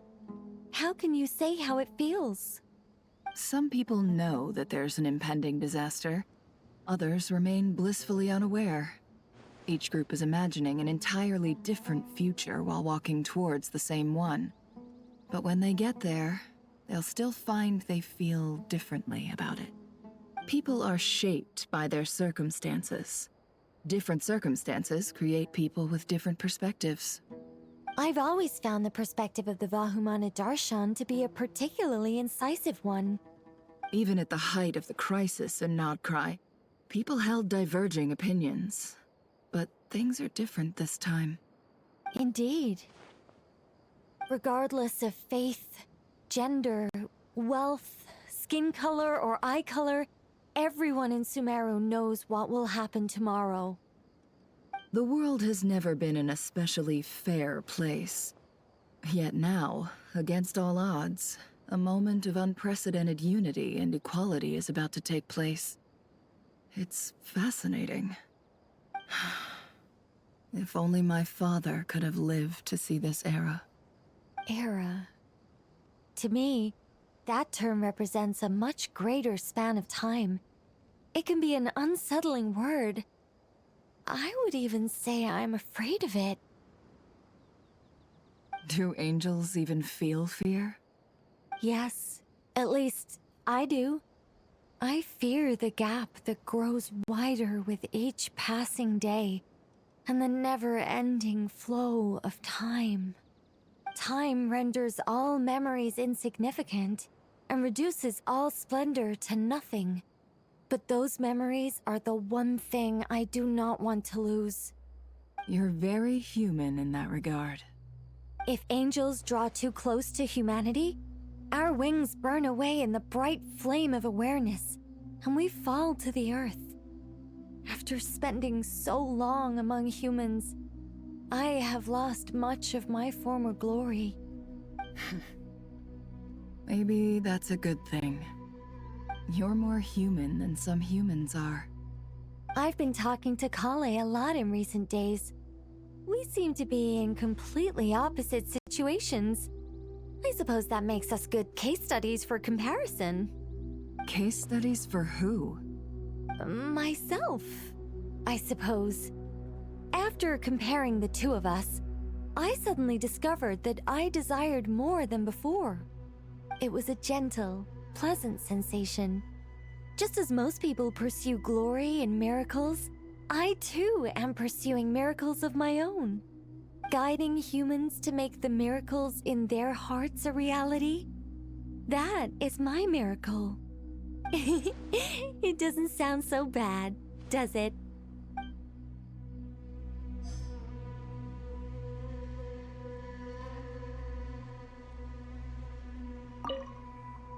It was a gentle, pleasant sensation. Just as most people pursue glory and miracles, I too am pursuing miracles of my own. Guiding humans to make the miracles in their hearts a reality. That is my miracle. It doesn't sound so bad, does it?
Time to go! Let's meet the others at the mausoleum of King Deshret.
I have not felt this way in a long time. Standing up high, gazing out at the rolling dunes. One cannot know what freedom truly means without first losing it. The golden slumber truly lives up to its name as a dreamland. Though desert sands exist there too, no mirage, no matter how glorious, can compare to true beauty. Dendro Archon, what is on your mind? I was wondering whose counsel I should seek on the questions in my heart. What kind of questions? So many. More than can be put into words. As I once said to a friend, we look, we see, and we comprehend. But the question still troubles us. What are the many disasters that this world faces, but the sum of all irresolvable questions? The biggest question you should be asking is how to seize victory. Yes. Although, I would express it differently. I must not fail. And so the question I am most curious about now is whether the path to victory will be an arduous one. What we declare to be a young sapling, we may, in fact, find to be a towering tree, if we would only cast aside our ignorance and look beyond the veil of time to see her true form. Nahida! We're here! Just in time. My preparations are almost complete. Ready when you are. We're here too. Miss Nicole! Miss Nicole! You run so fast! I thought I'd get a lot of exercise as a forest ranger, but I can barely keep up with you. Sorry, I got a little carried away.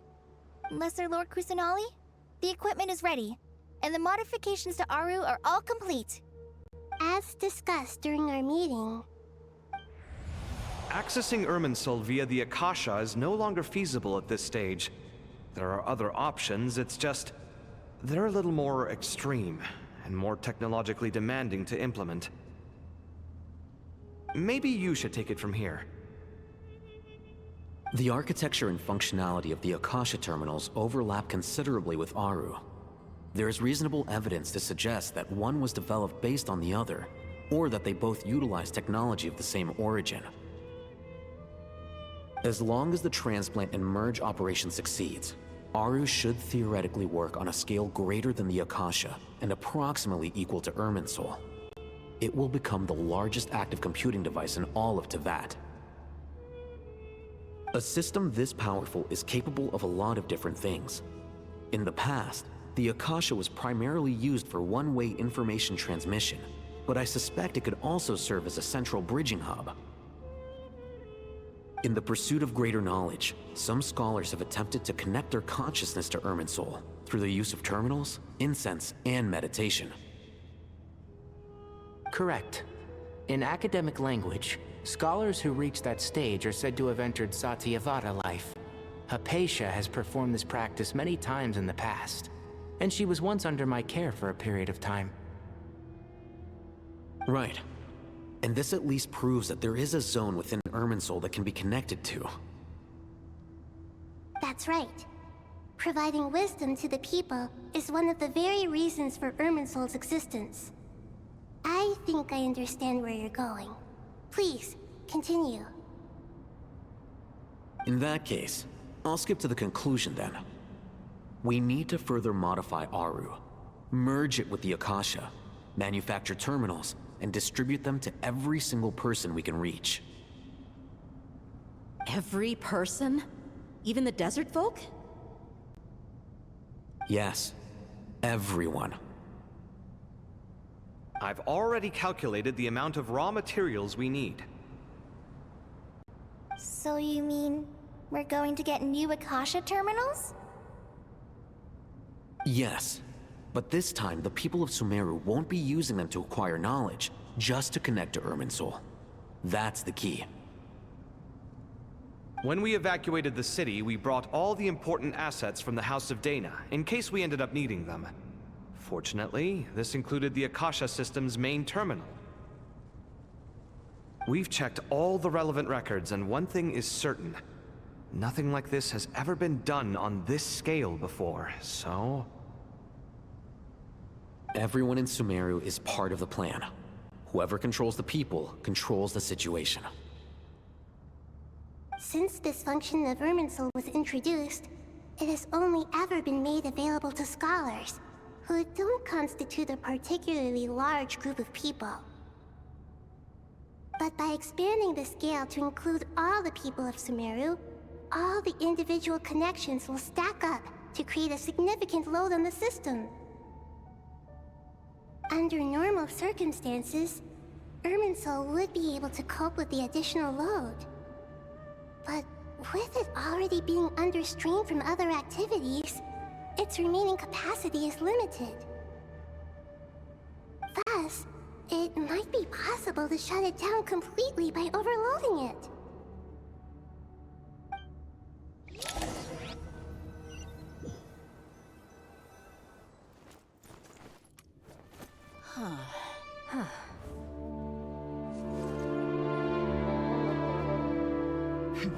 Counting down. 3, 2,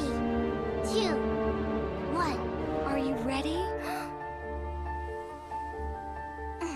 Ready!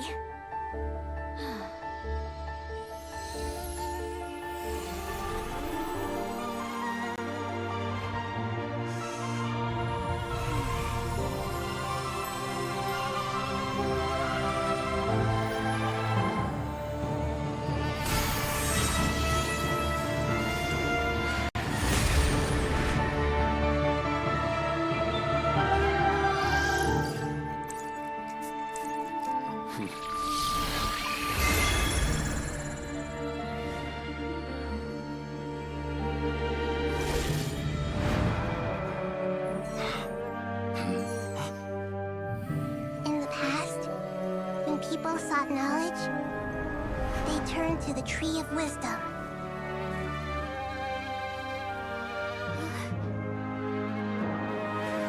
Today, we use it to save Sumeru and the whole world.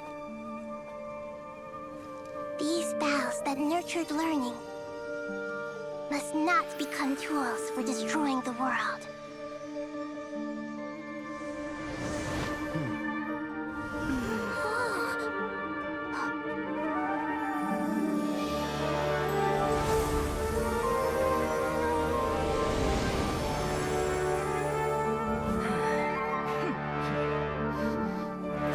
Stop.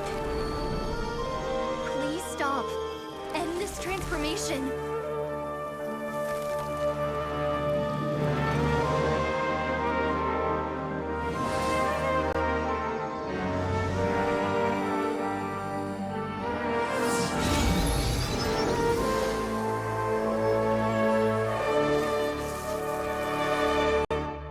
You would shut down Irminsul just to stop me? You fools. I have all the time in the world.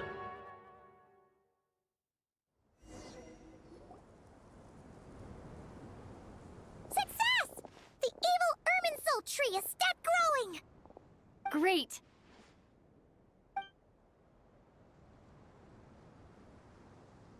What a display of true courage! The courage to think and the courage to act! I never thought I would witness the shutdown of Irminsul with my own eyes. Perhaps this is human wisdom in action? Indeed, only humans could do such a thing. Gods are few and far between. What was once created for spreading knowledge is now used for another purpose. A rather ingenious plan. I am grateful to you three for your help. Only thanks to you were we able to extend Aru's interference capabilities to cover all terminals.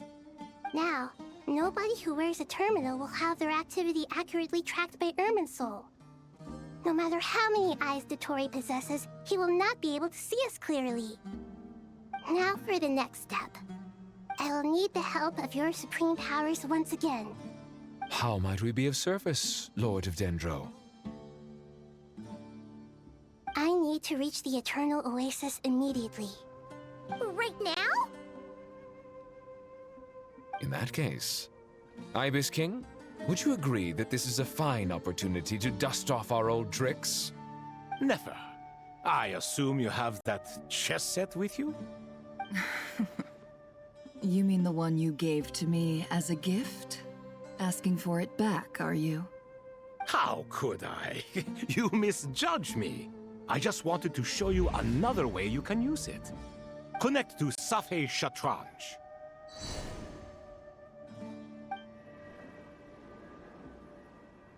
Safei Shatranj? You mean that place in the desert? Thoth's chess set gains its power from the chessboard laid out in the desert by King Deshret and ourselves. All ceremonies conducted using the chess set must be activated via Safei Shatranj. In other words, the chess set is an extension of the chessboard. In the past, moving a chess piece was a sacred and momentous act. Transfer initiated. Entering live combat mode.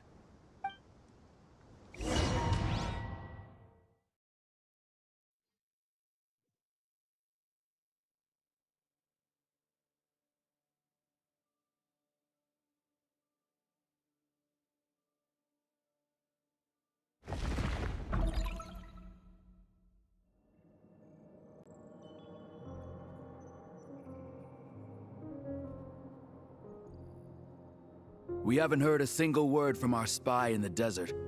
I'm afraid he might have been captured. Never mind. But we spent years turning him. And a lot of Mora. Nothing comes for free in this world, but the loss is not without its purpose. For a small price, we have wasted a precious amount of the limited time they have. Quite a bargain, if you ask me.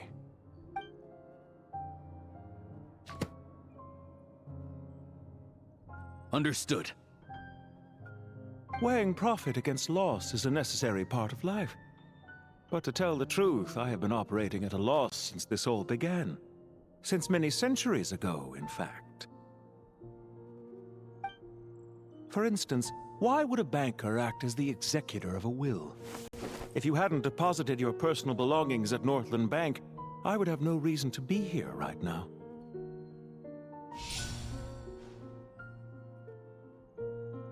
Dottore, I've placed your final data backup into the ley lines as per our contract. I trust we are now square for the safe deposit fees you paid. Is it not a little petty to split hairs like this, given our amicable relationship? I consider sound bookkeeping a matter of principle. Do not forget that you only live to see this day thanks to me. In fact, every day of your life since you met me, you've been living on borrowed time. Why, that's hardly a fair assessment. I will concede that my survival was perhaps at your whim, but I became a harbinger on my own merits. Managing money is not like other professions. Mine is not a role I could have acquired based on your recommendation alone, and certainly not one I could have lasted so long in without genuine ability. The information stored in the ley lines is quite comprehensive. Rest assured, I have not forgotten how strong your pride is. Well, I presume you have no sense of fragmentation while talking with me? How could anything possibly go wrong with such strict measures in place? The remainder of your soul was split in two, with one half sent to Nod Krai and the other stored in the most secure vault of the Northland Bank. Though I must say, your disdain for the other segments is quite amusing. Zandik is you, and you are Zandik. Zandik created the segments, yet you, a segment yourself, reject him.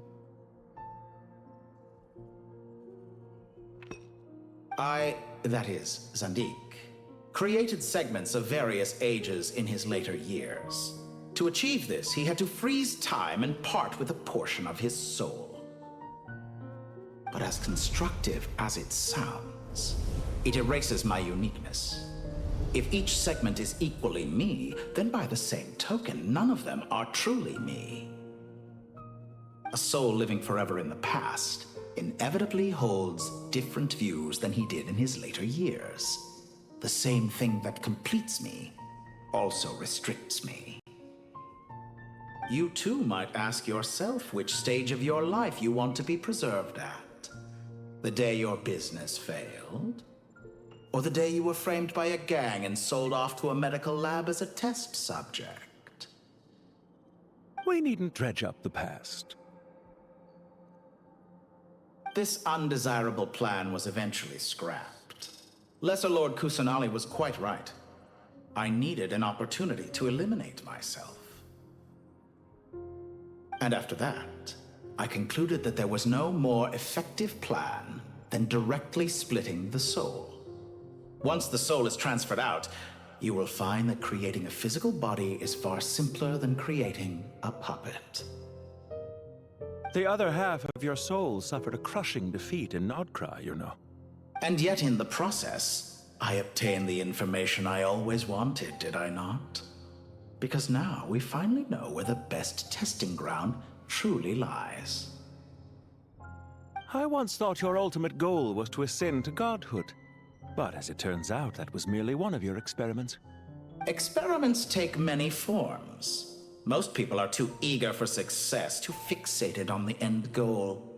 They forget that the experimental process itself is just as important.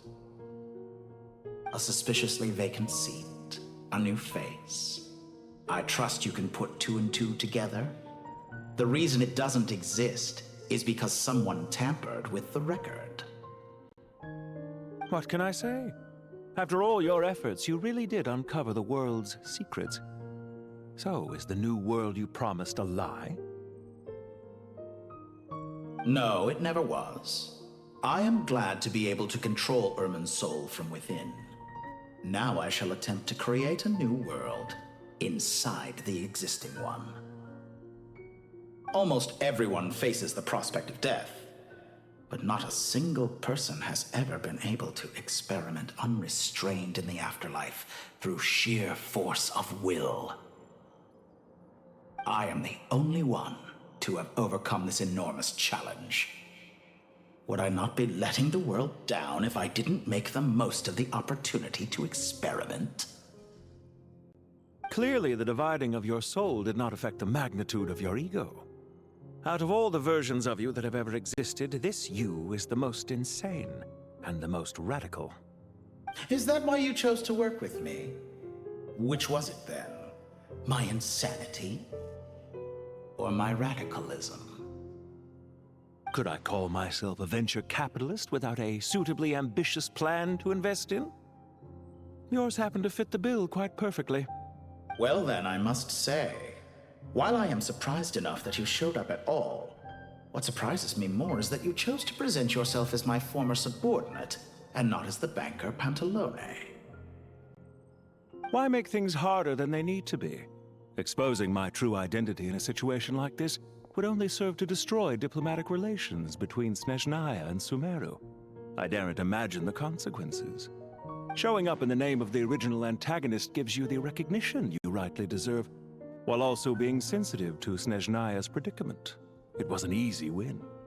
As for why I'm here, if you're suggesting that your credit is in the negative, I won't argue with that. Many people say that about you.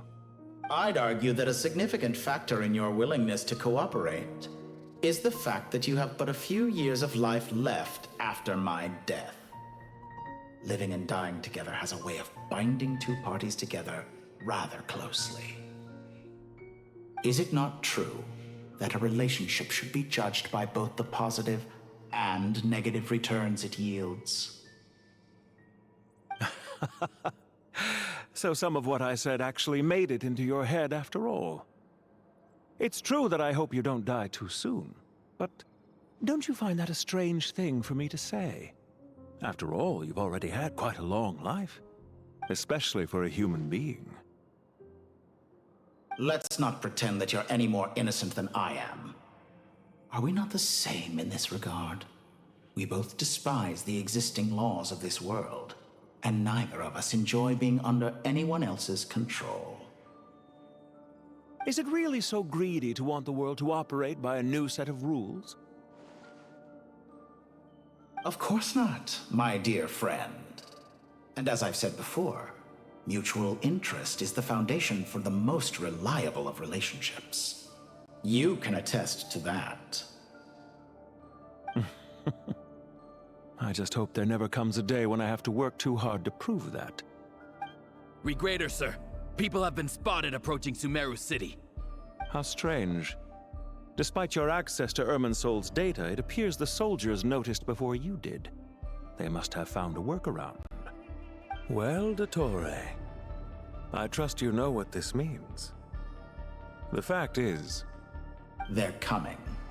They'll breach the city gates any moment now.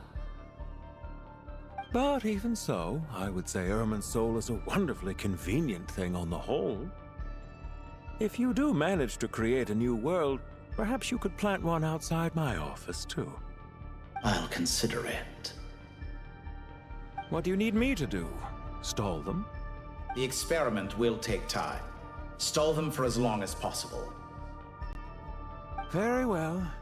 But you're really asking for the moon here. Have you heard this story?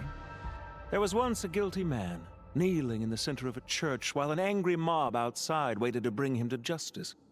He pleaded with the gods, begging them to grant him one final request, the chance to finish confessing his sins before he was sentenced.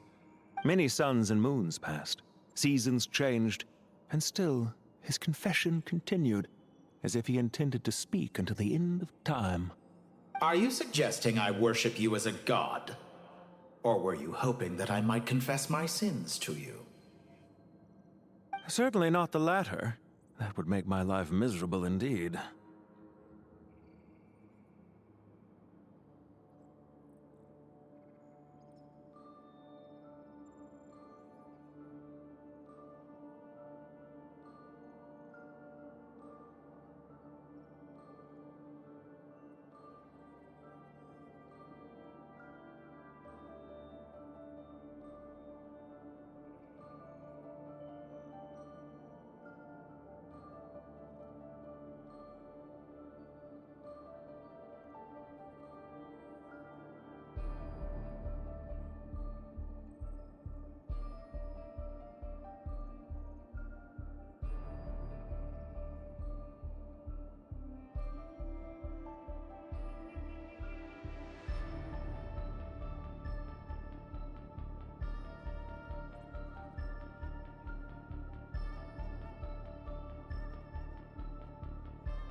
For someone who despises them so, you never seem to have any objections to me creating or becoming one.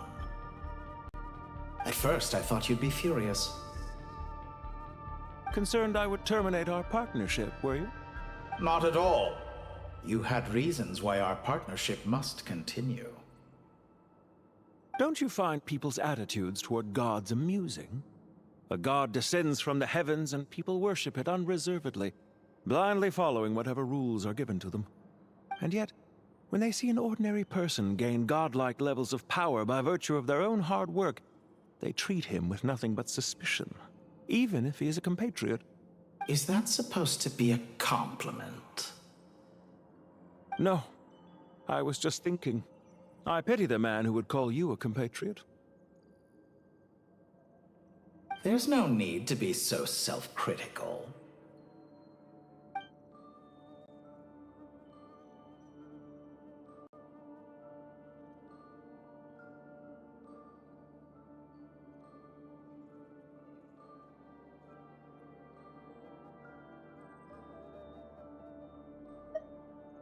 I know it's a little late in the day to be asking this, but how have you been keeping? I'm flattered that you would take the time out of your busy schedule to consider my well-being, Doctor. The part of your soul that went to Krai caused quite a stir, sending our organization back to the drawing board on numerous fronts. It was quite a headache for everyone involved. Dear me, I must have caused you no end of trouble. You certainly did. I had the rare honor of being summoned before the Tsaritsa with Pulcinella to answer for myself. A terrifying ordeal. Don't worry, I pulled through. At most, it's a public relations nightmare. I made sure of that. Now I'm curious. How did you explain yourself? Oh, it was quite simple. I just pinned the blame on someone who wasn't there to defend himself. I could hardly be expected to defy the demands of someone as insistent as the Second Harbinger, now could I? How you slander me. You know full well that I am perfectly amenable to reason. There's no question that you are partly to blame for the ruin of my reputation over the years.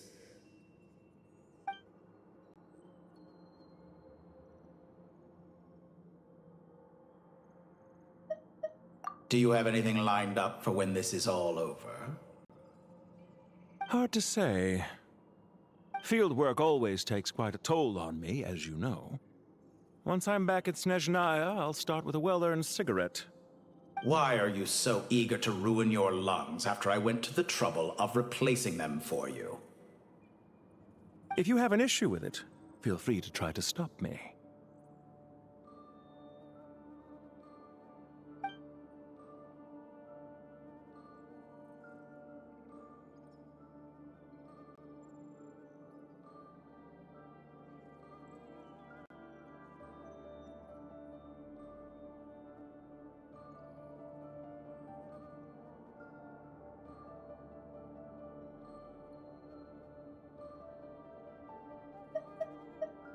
What's on your mind? The limits of humanity. It's a pity. Despite running countless calculations, I find there is simply no way to reduce any further the amount of one's soul required to sustain an individual. It's rare to hear you admit to being unable to achieve something. I beg to differ. For instance, as I've told you before, the original me was prone to motion sickness and couldn't make long train rides. Ah, yes, of course. One of the reasons you often sent yourself out on errands. What are you thinking about now? A new experiment. In the event that my soul was depleted, say we extracted my data from someone else's memories, yours for instance, and then combined it with your intact soul as the base material, what would we create? Such a scenario would be impossible. Oh? As long as your current soul survives, there will be no need to create a new individual.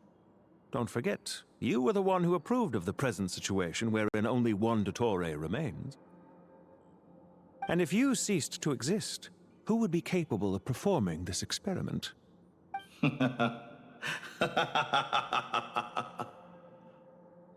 Since the day I met you, you've always excelled at talking your way out of a quandary.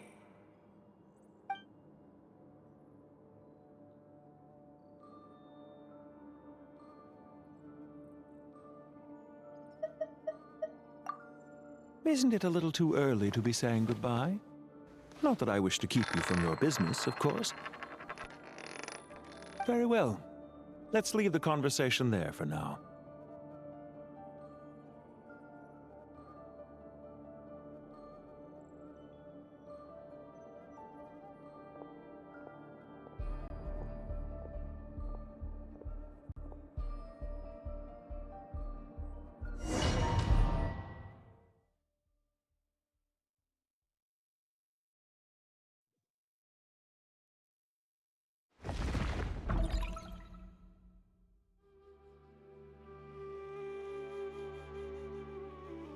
The power of King Deshret's 7 pillars is truly remarkable. With just a chessboard, you can move an entire unit across the material plane. Yeah, sets us up for a much easier fight. Really makes my day. The last time we stormed the city, it involved a lot more running around. I wonder how many people can say they stormed a city twice in their lifetime. I was just thinking that. I've definitely had more than my fair share of unusual experiences in my life.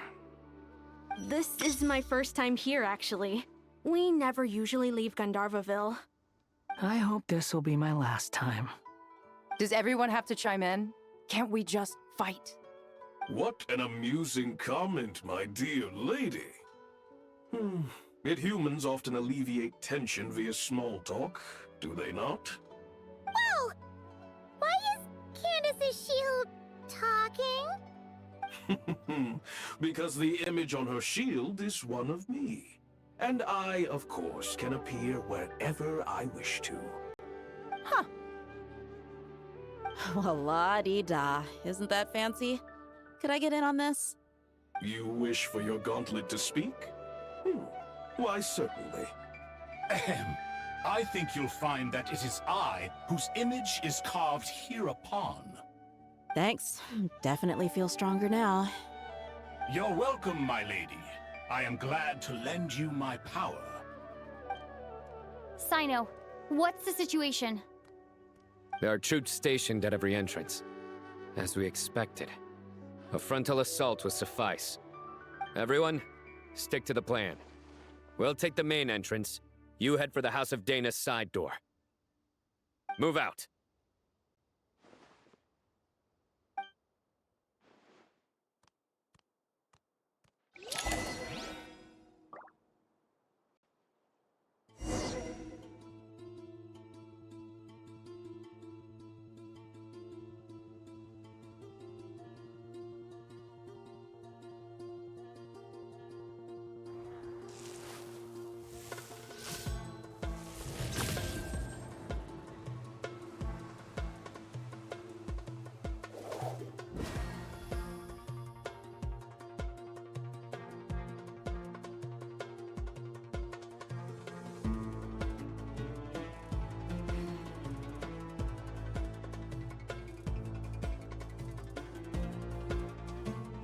Luck can swing the results of a single game, but it's bound to run out sooner or later.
I do try to lighten the mood sometimes, but I'm not the best judge of other people's sense of humor.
Good deeds and bad.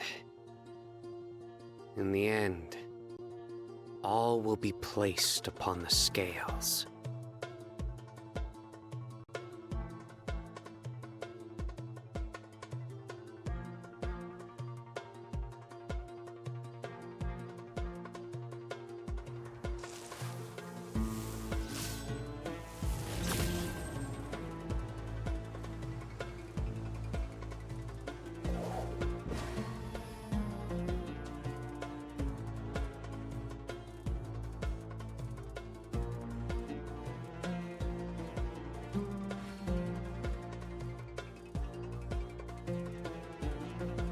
I do try to lighten the mood sometimes, but I'm not the best judge of other people's sense of humor.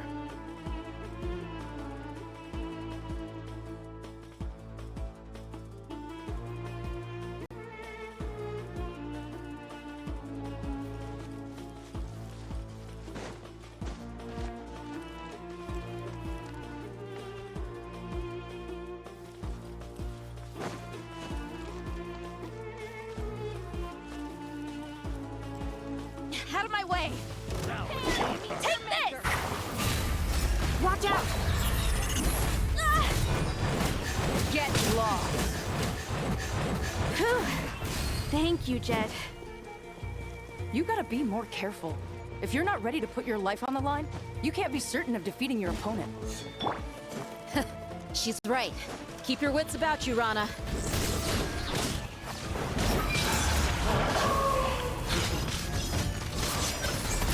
Guilty! Their penance is due! Do your work! Can't run from death.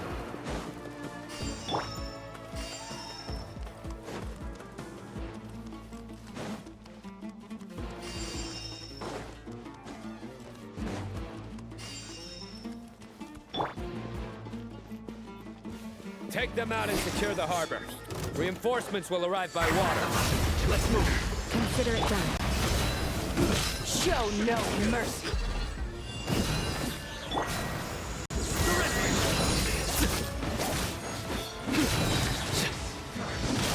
Through me, justice is served. This is Her Majesty's gift! Guilty! Their penance is due! Winter.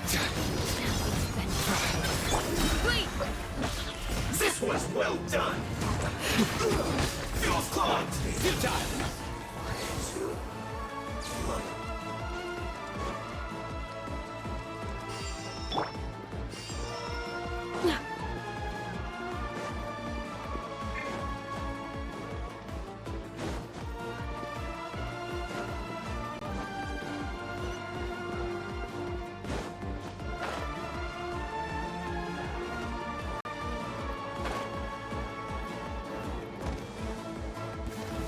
Looks like we're in We shall prevail.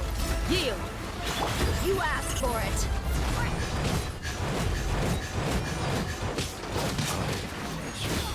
Buckle up. Now escape! Cha. Ra. Kya. Hai. Flee.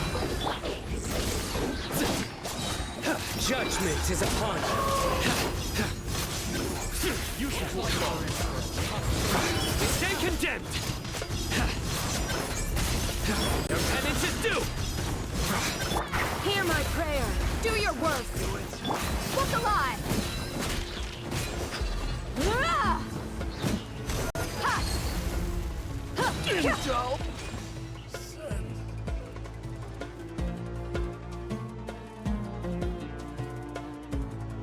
Waterway secured.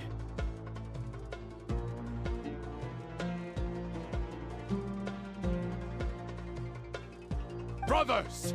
Sisters! Perfect. Just in time. Welcome. Once we've linked up, we'll continue the advance. The team has arrived at the north entrance, as planned. Good. Press on.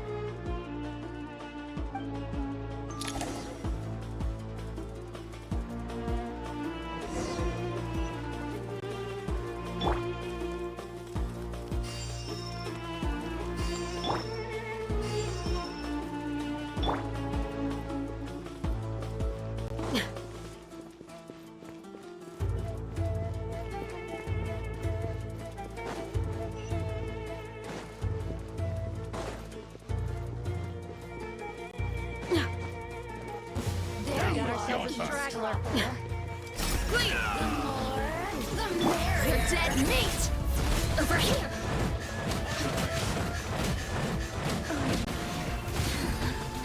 Let me amuse myself a little. Do your worst! Nowhere to run!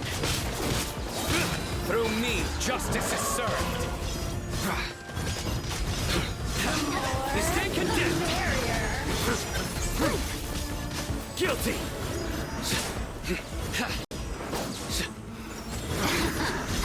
Let me amuse myself a little. Look alive!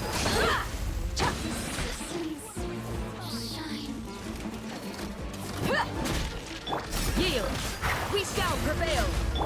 Surrender! Run while you still can! Your sins weigh upon your soul!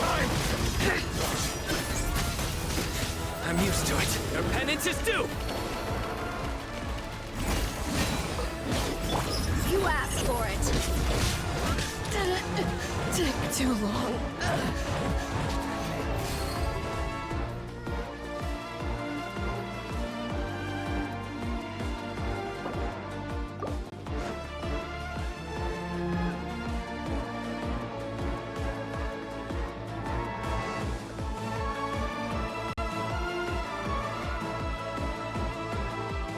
Look out!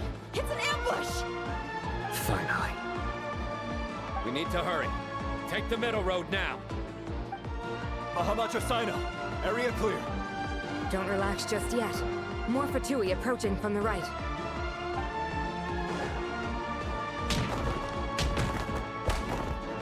Irminsul cannot track our movements. If necessary, we can split up. Don't worry. We'll wipe them all out. As you can see, our people came raring to go. Good, good. How are things with the Traveler? Can Tainari keep her safe? Don't underestimate Tainari just because he's a forest watcher. He can handle it. All right. You know that's not what I meant.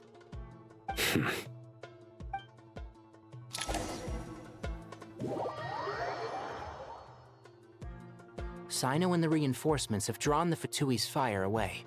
It's our turn. By using a cluster leaf of cultivation, we can pass through certain terrain silently. Good luck with that. We'll just fly up there. Huh? Oh, yeah. Paimon forgot she could fly. Ready? Ready.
If you press a leaf between dry sheets of paper, you can make an attractive and handy bookmark.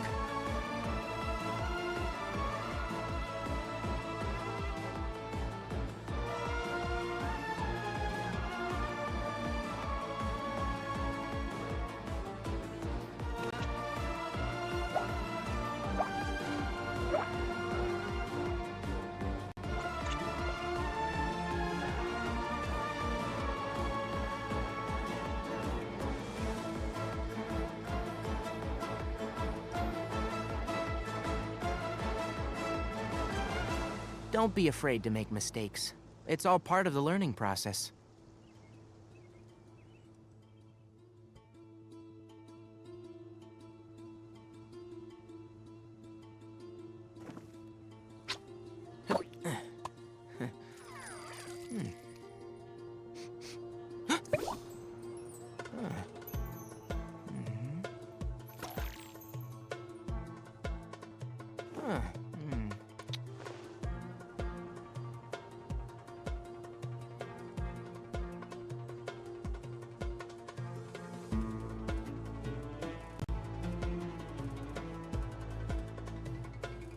The value of knowledge cannot simply be quantified in monetary terms.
If you press a leaf between dry sheets of paper, you can make an attractive and handy bookmark.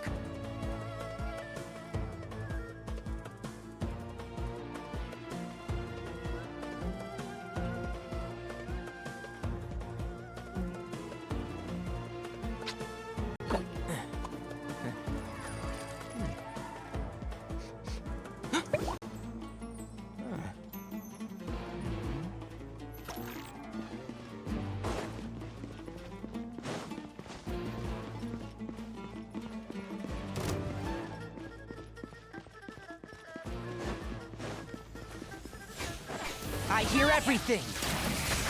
Can't see? By everlasting flame! Yeah! Cry louder!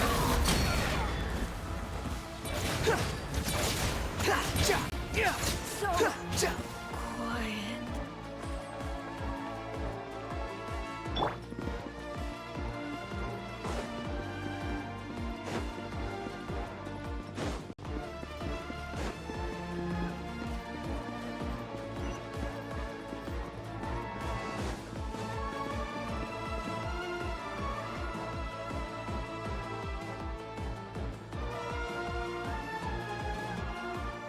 Fatui soldiers up ahead.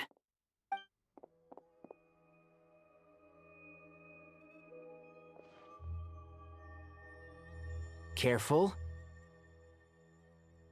Prepare for battle. Hey!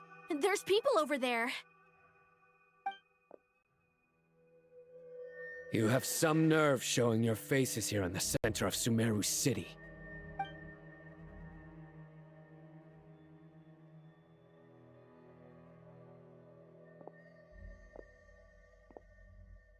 You're right on schedule.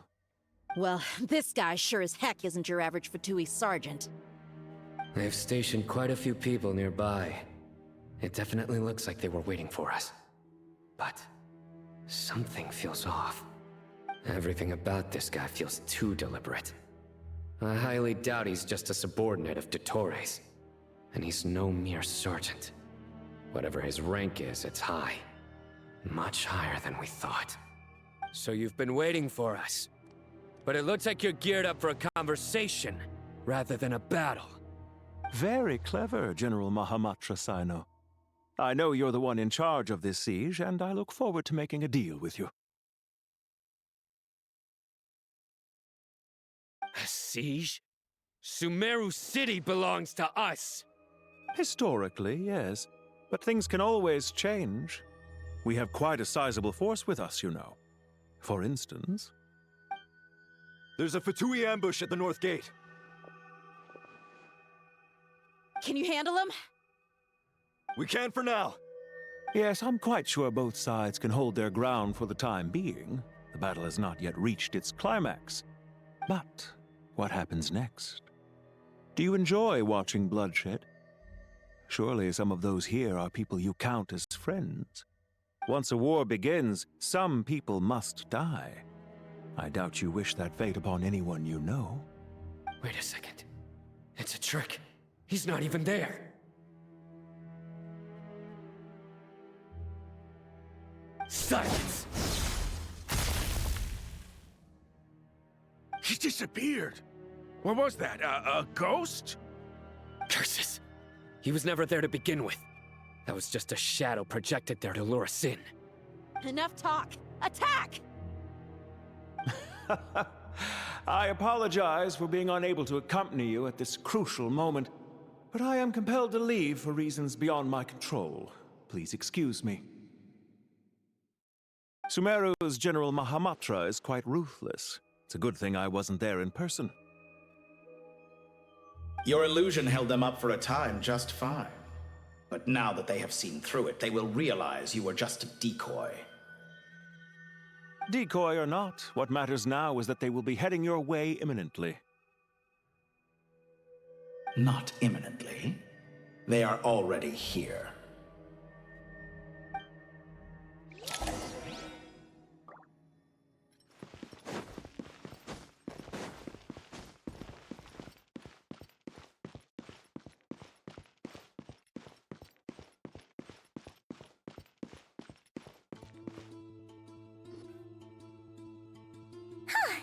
We made it!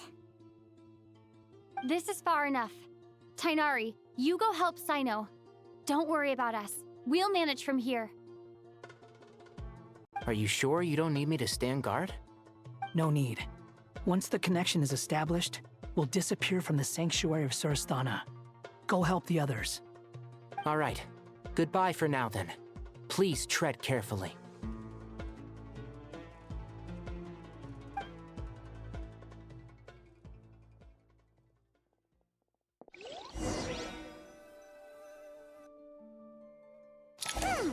Now where's the interface Nahida mentioned? Come on, where's it hiding? Found it. It's over here.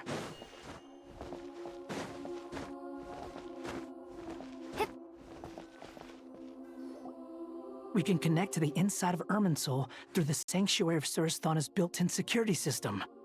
You should be pretty familiar with the process. Is it the same route as last time?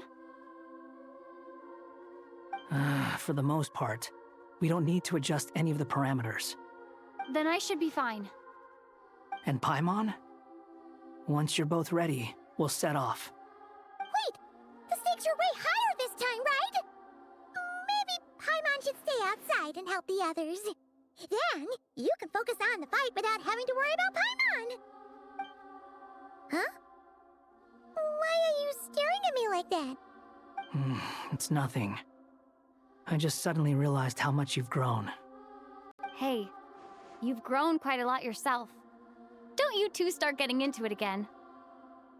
Well, anyway, Paimon thinks she's pretty knowledgeable. Who's the best guide in Vatican? And don't forget, Paimon's a college student now. If we say Alhatham's not a weirdo, it's hard to explain how he came up with the idea of you applying to the academia. But for all that he counts, you're doing surprisingly well in your studies. Just goes to show how important it is to have someone supporting you. And Paimon's not the only one. Let's not forget that you only became a student because of Nahida's personal recommendation. That's fair. I have learned a lot in Sumeru. Oh yeah. Did you ever come up with that ugly nickname you promised me? What? No way! We're friends now! Paimon gave up on giving you one ages ago. Anyway, isn't Hat Guy enough of a nickname for you? Fine. Suit yourself. We need to go. Paimon, if you're staying, look after yourself. Will do. Paimon's gonna link up with Tighnari and Cyno. You guys are the ones who need to be careful. We will be. Bye for now.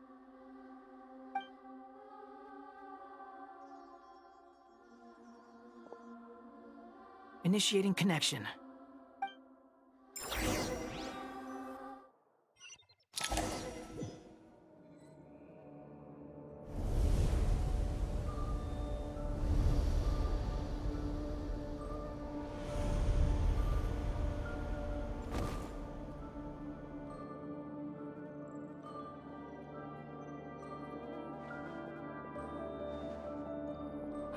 Well, here we are again. Come to think of it, I still don't even know where we're going. Thanks to our terminals, it should be impossible for Irminsul to read. I can... Don't tell me. Only you need to know. That way, whatever happens to me next, it won't affect your progress. Listen to me. Your safety is just as important as mine. Don't even think about sacrificing yourself for the greater good. We came here together, and we're leaving together. All right, if you insist. I won't argue with you.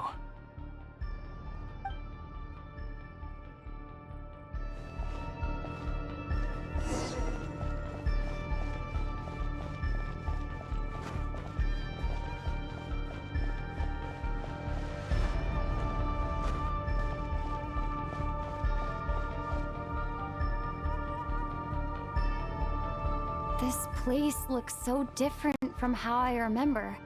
It's unrecognizable. It's a complete mess. Like someone's turned the place upside down. Must be Dottoro's doing.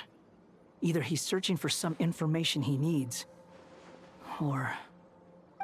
It's still changing. He has to know we've entered Irminsul. But luckily for us, he can't pinpoint our location. Be on your guard. Don't let him find us. The red parts have probably been corrupted by Dottoro's power. Don't touch them, or you might alert him.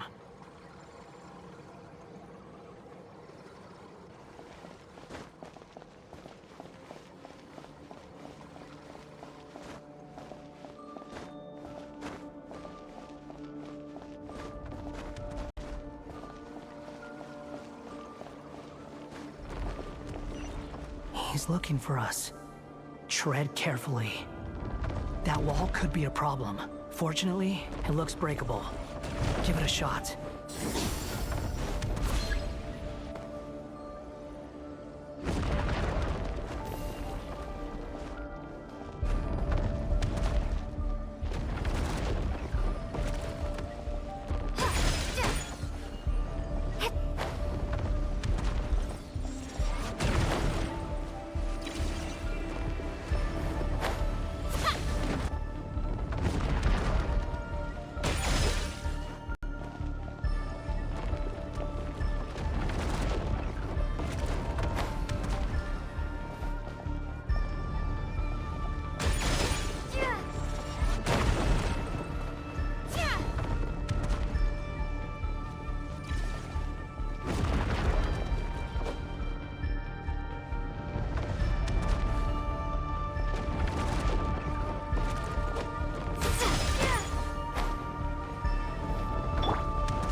wind rises.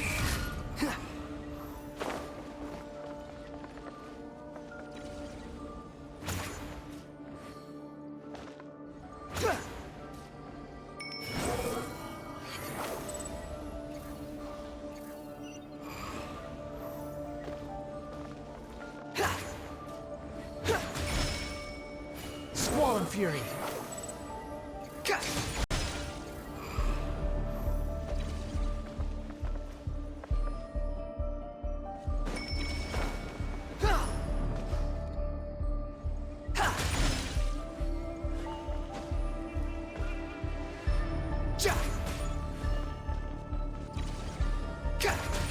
The wind rises.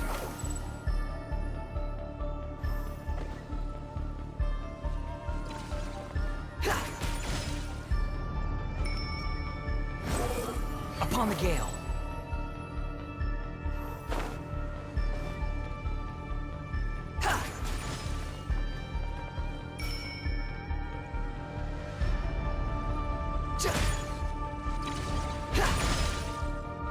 Behold! Search for it!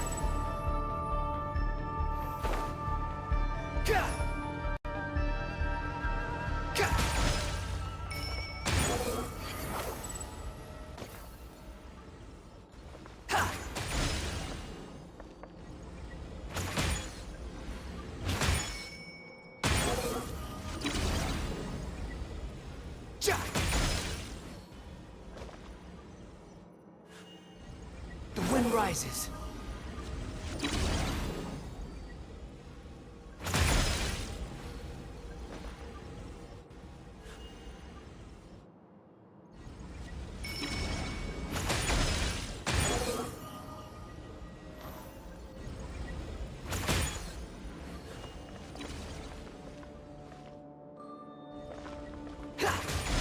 Behold!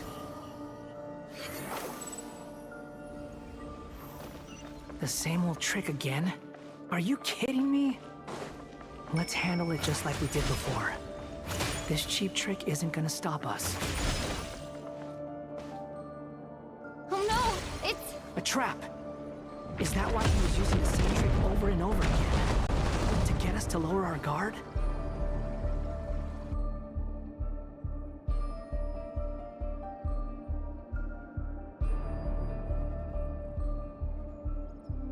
I'm trapped!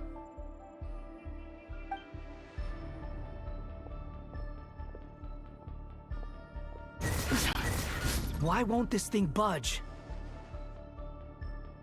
Hello? Hello? Can you hear me? Nicole? Is that you? Yes, it's me. I'm monitoring your progress from inside the Eternal Oasis, and I have to say, this terminal is simply marvelous. It makes tracking you so much easier. I couldn't see anything at first, but now that you two are inside, I can use your location with support from the terminals to get a partial view of the situation inside Irminsul. It's not the clearest image, but it's better than not being able to help at all. So, here I am. I can't intervene directly, but I can help to guide you out of the jam you're currently in. So please, just follow my lead. Dottore in his current form is a blight upon both Irminsul and the ley lines. Pay attention to your surroundings. There must be sources of his contamination nearby. The corrupted information is his means of manipulating... Is that one of them? Precisely. Take it out. Good work. But we're not done yet. Stay close, and let's see if we can find any others like it nearby.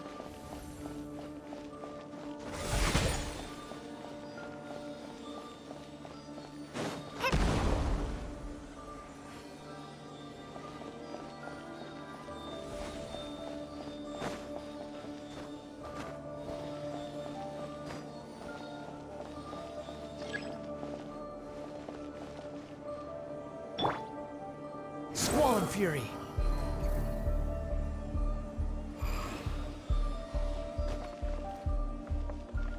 This must be another one. Agreed. Now... Oh, wait! Watch out! It's Dottore! I think he's found us.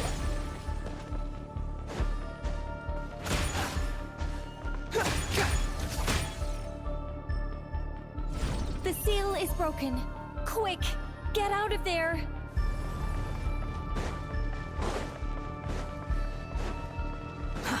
Too slow. And where exactly do you think you can run to? Wait, what is that? Pursuers. That's gotta be it. Run! Don't let that thing touch you. Dodge that attack.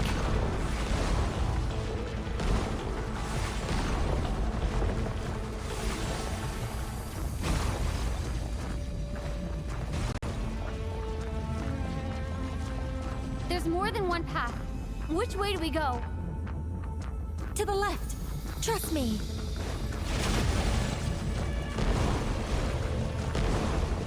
Fleeing like vermin. What a pathetic sight. Hey!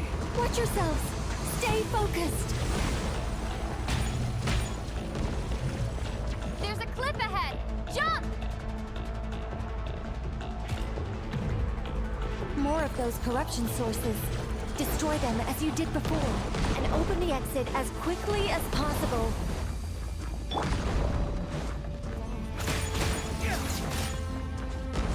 They're relentless.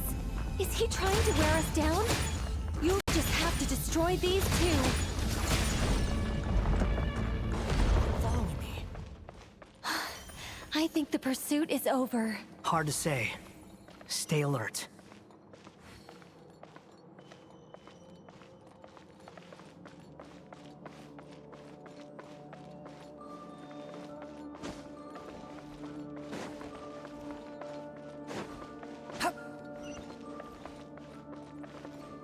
The wind rises.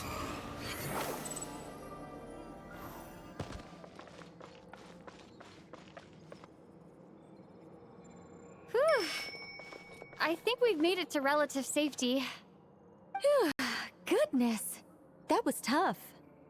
You doing okay? I'll be fine. Don't worry. Take a short rest, and then... Nicole? Nicole! The connection's been cut. But that means... Look at you supporting one another. How very touching.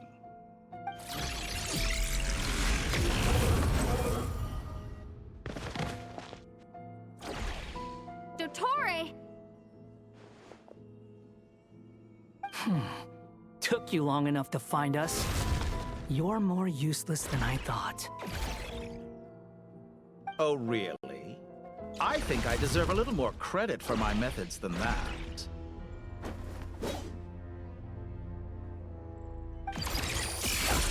Rather than hunting you down, I chose to let you roam free. I indulged your presumption that I was unable to track your movements, played along with your clever little plan. Fleeing is for animals, but I rather enjoy watching you flee. Some things lose the will to run altogether as soon as you put them in a cage. If that's true, then why did you come looking for us? Because I wanted to observe you up close, of course. Don't misunderstand me, I'm not here for a fight. Is it so unusual that I wish to greet my old acquaintances in person? After all, it's been a while. Scaramouche.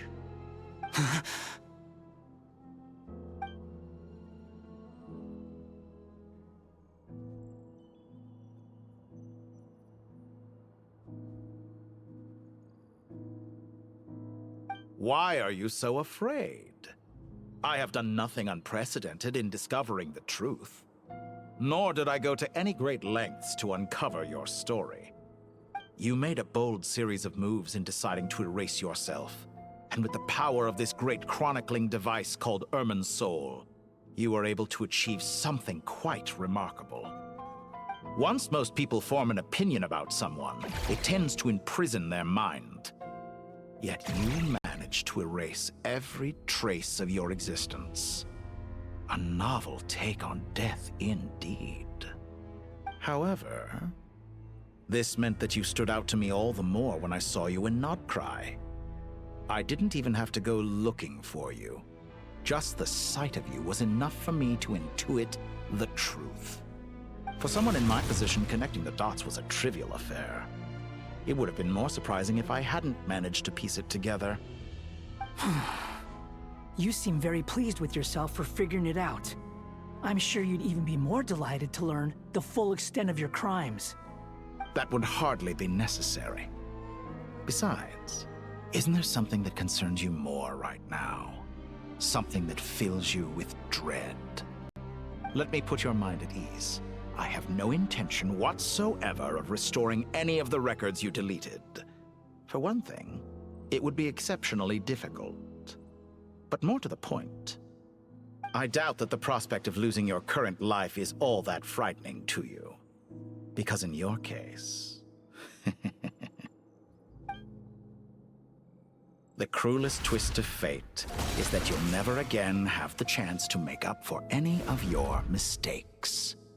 Isn't it? Dottore?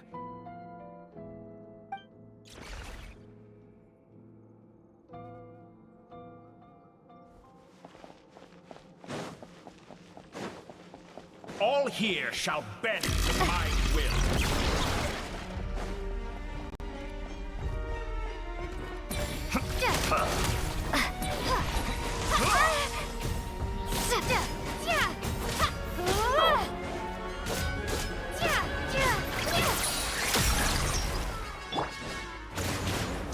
Squall Fury!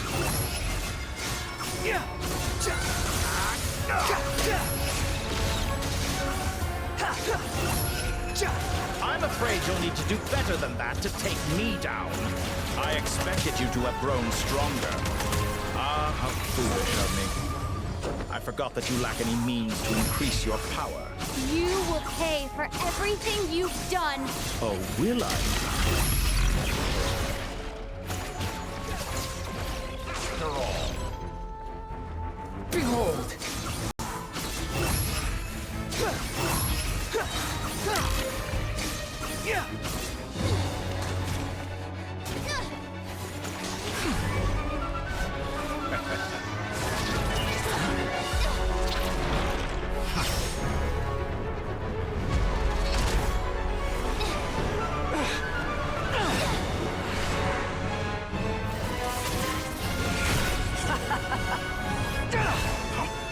Does the prospect of death amuse you?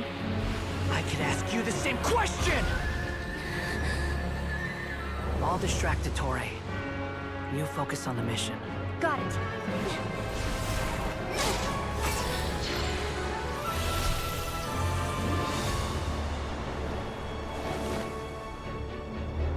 For the hopes and dreams of the masses. Open the secret door on this enchanting night. May wisdom's light eradicate ignorance and darkness, and hereby fulfill our ancient vow. Commence data extraction.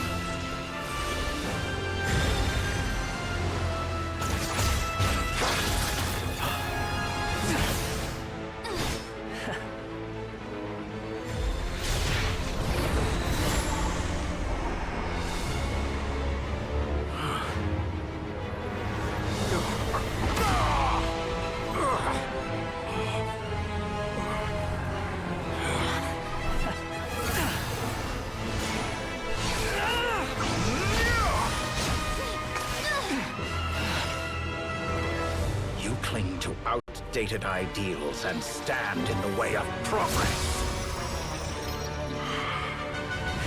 You will pay for interfering with the grandest experiment of all time.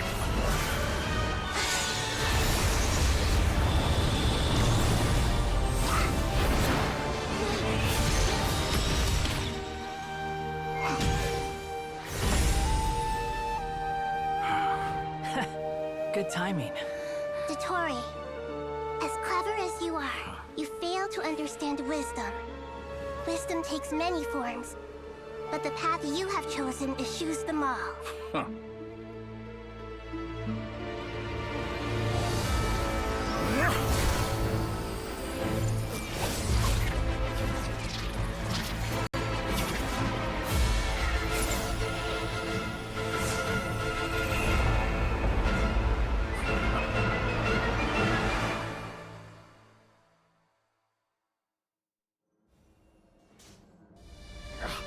My strength is fading! Ah! Since you are within Irminsul, it stands to reason that any power you wield comes from it. You're extracting the information from Irminsul just to strip me of my power. I will find his weakness.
Everyone hold hands!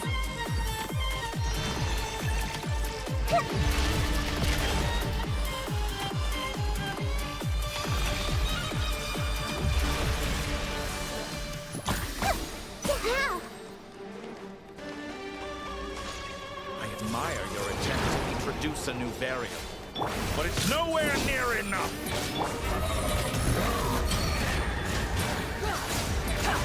The wind rises.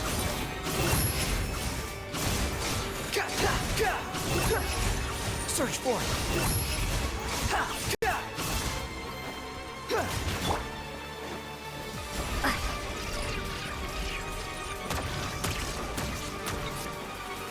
I see everything.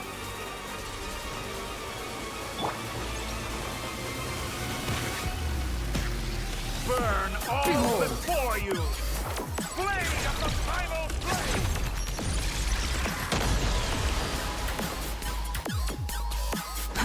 Too slow. You won't just... You're so close. Just hold on a little longer. I'll hold him up. Traveler, Hat Guy, the rest is up to you. We certainly have a knack for surprising each other, don't we? I'm just getting started.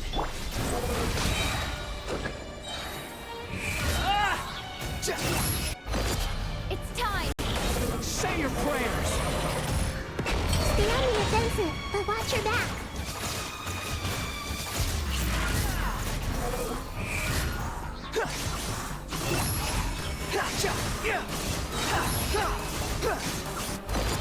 It's time! Say your prayers! How amusing. The wind rises.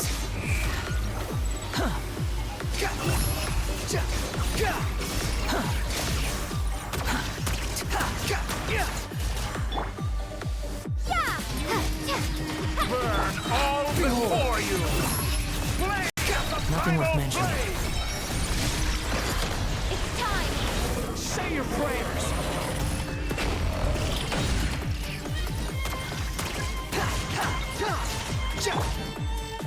Scorch and burn!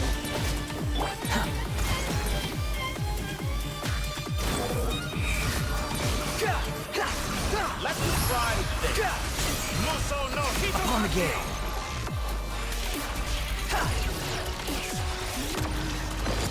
It's time! Say your prayers! The wind rises. Burn all before you! Blade of the primal blade!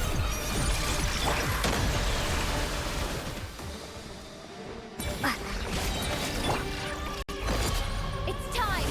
Say your prayers! Finally, time for you to die. Excited? Time for me to die? How could... It's time! Say your prayers!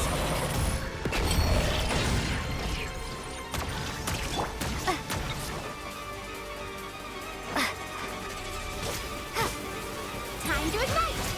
Squall Fury! Burn all before you! Play of the final flame! It's time! Say your prayers!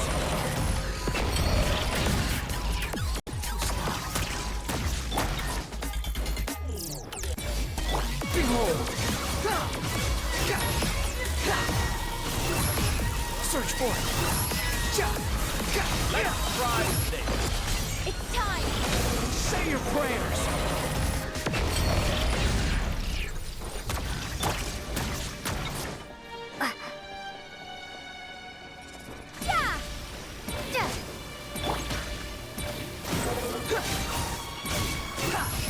Burn all before you! Search for it! That's enough!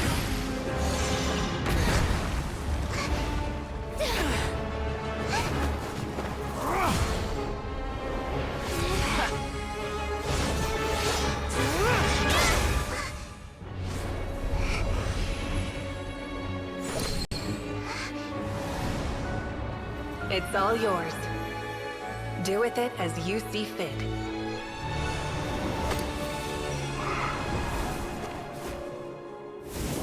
Just as you say, this world is home to some archaic things. And as you suppose, you are a formidable opponent. You have long coveted the secrets of wisdom. So now, I will demonstrate true wisdom in action. I invoke my supreme authority as the keeper of Irminsul. Commend me or condemn me. But give your verdict now!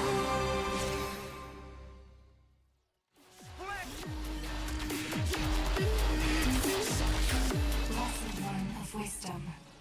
Mahakusaladhama. Are you certain that you wish to exercise your authority to destroy Irminsul? It represents both your roots and your finest accomplishments. You truly intend to abandon the very thing you have always fought for? This is my decision. Irminsul has been corrupted beyond redemption. Irminsul is the original tree of Teyvat. It is the means by which the heavenly principles maintains fate itself. The 7 Archons should honor and revere it, for their authority was bestowed upon them by the heavenly principles. It is precisely because I honor and revere it that I fight for the humanity it exists to protect. Wisdom is knowing how to weigh the options and make the right decision. If you truly care about the fortunes of this world, then it is me you should seek to preserve. Planting a seed begins the chain of cause and effect. Since you have become a great tree yourself, why should the loss of another tree be anything to fear? Till we meet again, Lord of Dendro.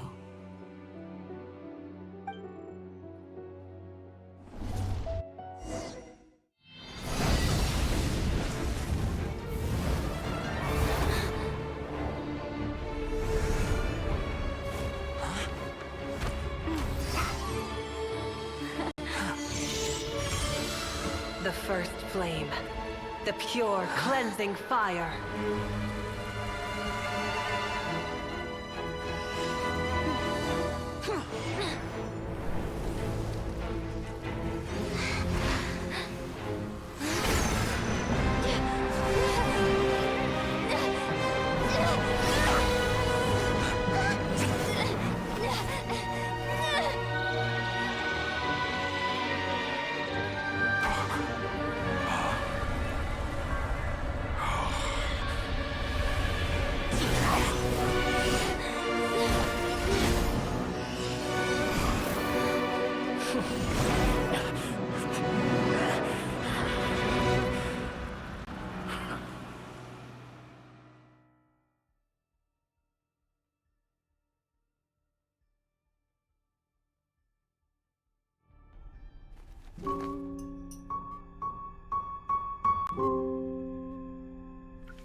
shall we? Where were we? I was suggesting that you needn't perform when signing a contract. You're only sitting here because your bank demanded an evaluation of the trustee. So you told a story about a young scholar from a merchant family in Sumeru? I told a compelling tale, didn't I? The post-expulsion story is far more captivating. The human experiments or the elixir of immortality? The part where you die. Ah, yes. My favorite part. The 35-year-old Segment thought of himself as Dottore, reserving the name Zandik for the original specimen. Of all the Segments, he was the most selfish. After his expulsion, Dottore searched for a new direction. He joined the Fatui, studied Elazar in great depth, secured resources. He was rather fortunate in his career. Zandik turned to Conrian technology and successfully created his segments. But this was not immortality. Even with backup segments, his body would still age. Still, thanks to Snezhnaya, Zandik found the ideal base for his experiments. Then a perfect partnership materialized at a crucial moment. The year that both parties realized they needed more time. Fortunately, Zandik succeeded. In a miraculous turn of events, he gained the extra time he needed. I seem to recall it differently. All right, it's true. No matter how much elixir he took, Zandik remained human and continued to age. Then, on the morning he turned 85... Help me up! Call for help! Surely he would be rescued, Zandik thought. But to his surprise, no one helped him. Zandik was too selfish for that. Don't forget, you're one of us. Yes, and we're all waiting. Waiting for me to die. Pantalone arrived for a meeting and happened to witness what followed. He found it unsettling. I never said that. But the Zandiks were unfazed. It was a rare opportunity for self-dissection.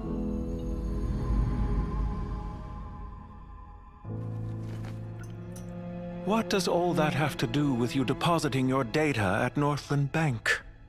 It has made me cherish my time in this world all the more. Fair enough.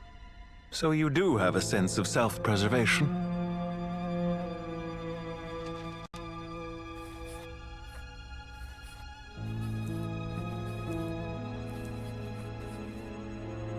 What do you mean? You're hardly normal, and you don't cherish life. You just don't want to admit defeat in the limited time you have. Even so, don't I deserve an interesting ending? I'm counting on it.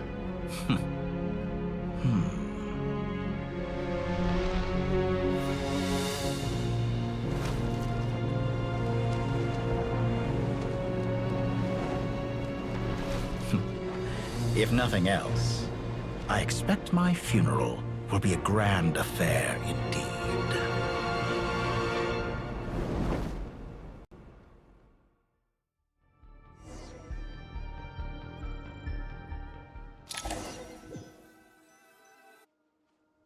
What a magnificent fire.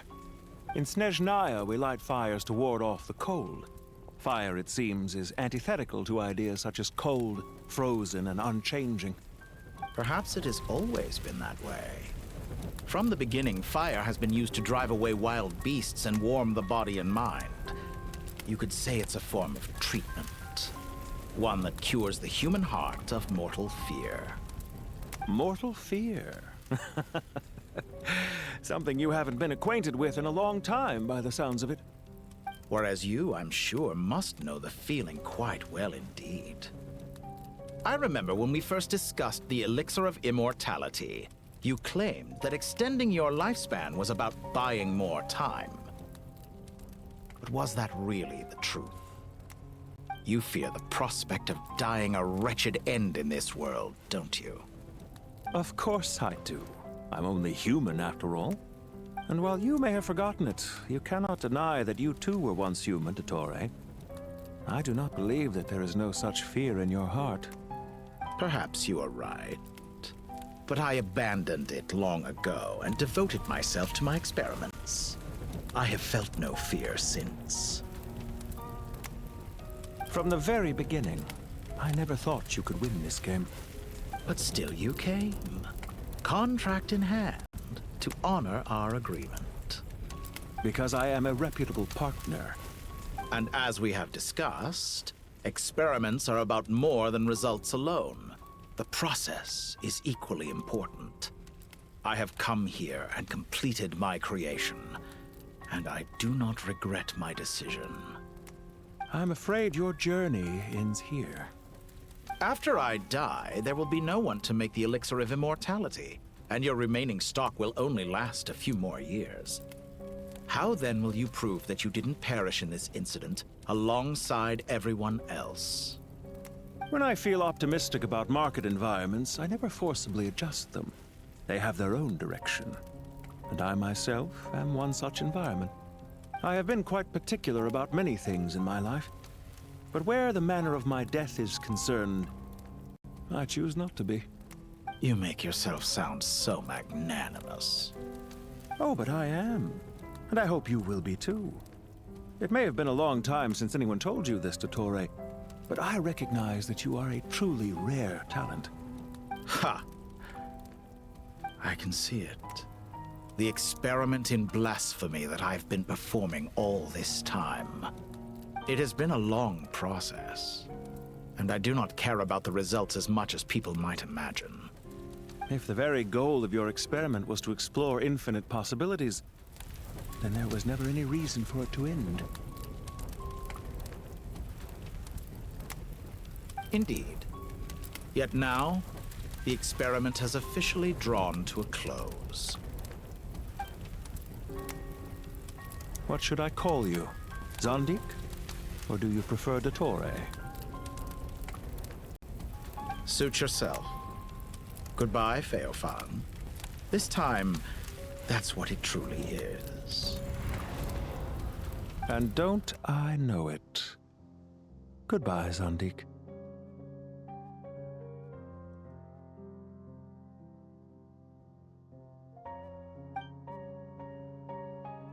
I could have carried out many more experiments, but to me, Lord of Dendro, this outcome is certainly not the worst. I believe you. But unfortunately, this is where it all ends for you. This experiment does not belong to you, nor do any of the results. Experiment? It sounds like you're trying to outdo me in my own field. Wisdom is conveying information in terms that people can clearly understand. You know exactly what I mean. Indeed.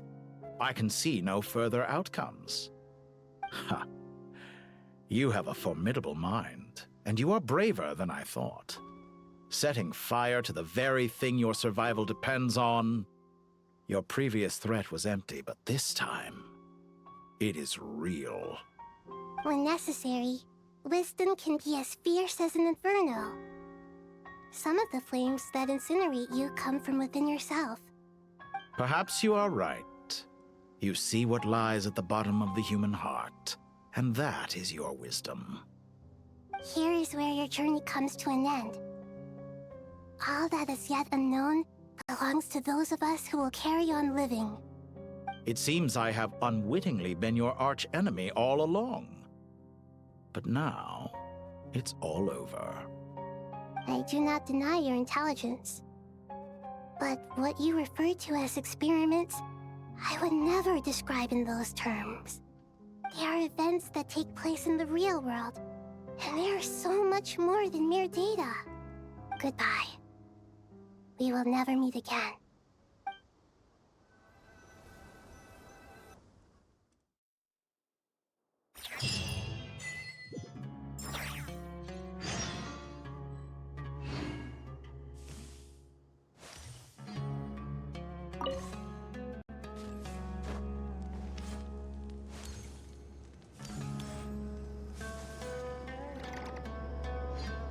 Well, that's the last of them.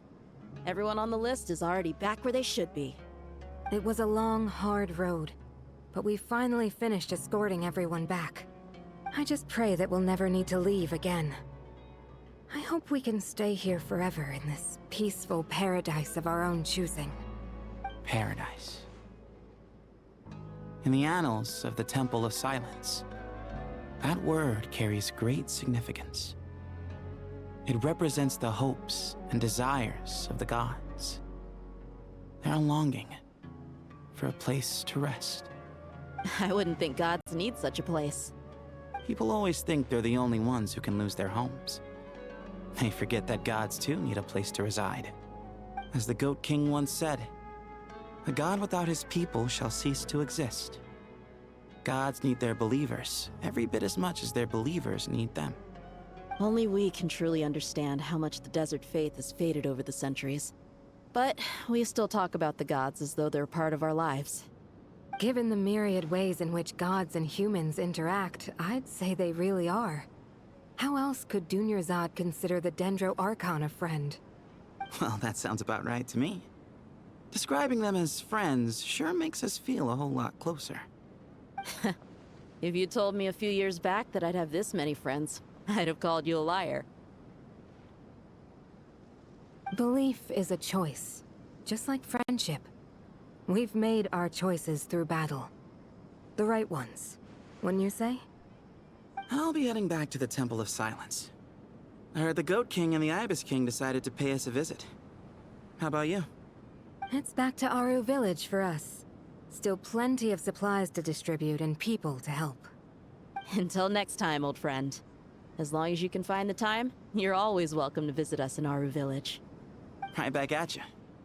Make sure to drop by the Temple of Silence the next time you're free.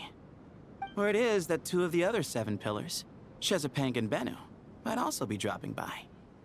Since you're wearing the symbols of their power, it'd only be fitting if you came to see them for yourselves. Dropping by? That makes it sound like they're visiting a neighbor's home. Well, the temple was founded by Hermanubis, so I guess to them, that's exactly what it is. Guess that's true. All right.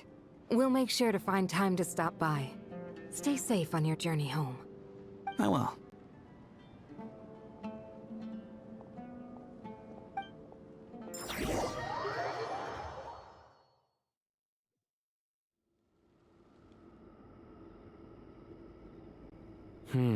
You do have a point. See? Retirement has always been a problem, especially for old-timers like us who've been locked away all these years. You finally step out into the light, and bam! You're face to face with a whole different world. Naturally. What do you think, Layla? Huh? Why would you think to ask me? How could I possibly be qualified to decide where the servants of King Deshret should live? Sorry if my question was unclear. Do you think their statues will stand out too much if we place them here? Hey, I never agreed to this. How could we possibly allow our statues to be left in Hermanubis' home? That would be like breaking into someone's house, then pretending it belonged to you in the first place. Different beliefs can coexist. We still need to respect one another. By which you mean, you two plan to stay at the Temple of Silence, for a while at least. But you have no intention of relocating your statues here. So, you see this as sort of a family visit? Is that correct? Family. Huh. You could say that. In a sense, Hermanubis would view this as his home. Just look at this place. Magnificent, is it not? The sad truth is, in the past, all 3 of us invested so much into misguided ventures. We failed to build what we should have, and wasted so much time instead. And what do you mean by that? I mean that for the most part, time spent associating with the likes of Sobek, and, let's say, Thoth, might reasonably be considered wasted. Why does that not surprise me? Go on. Anyway, given how much time we'll all be spending together, I'd say that the bonds we built will end up proving to have been a sound investment. Once Sethos, the current leader of the Temple of Silence, returns, you can discuss the matter of staying here with him. But judging by the expressions of everyone here, I imagine you'll receive a very warm welcome. This sacred ground houses untold knowledge, after all. What better place for the servants of King Deshret to appear in the mortal world? How about we share a meal together first? I imagine it's been many years since you last tasted fresh food.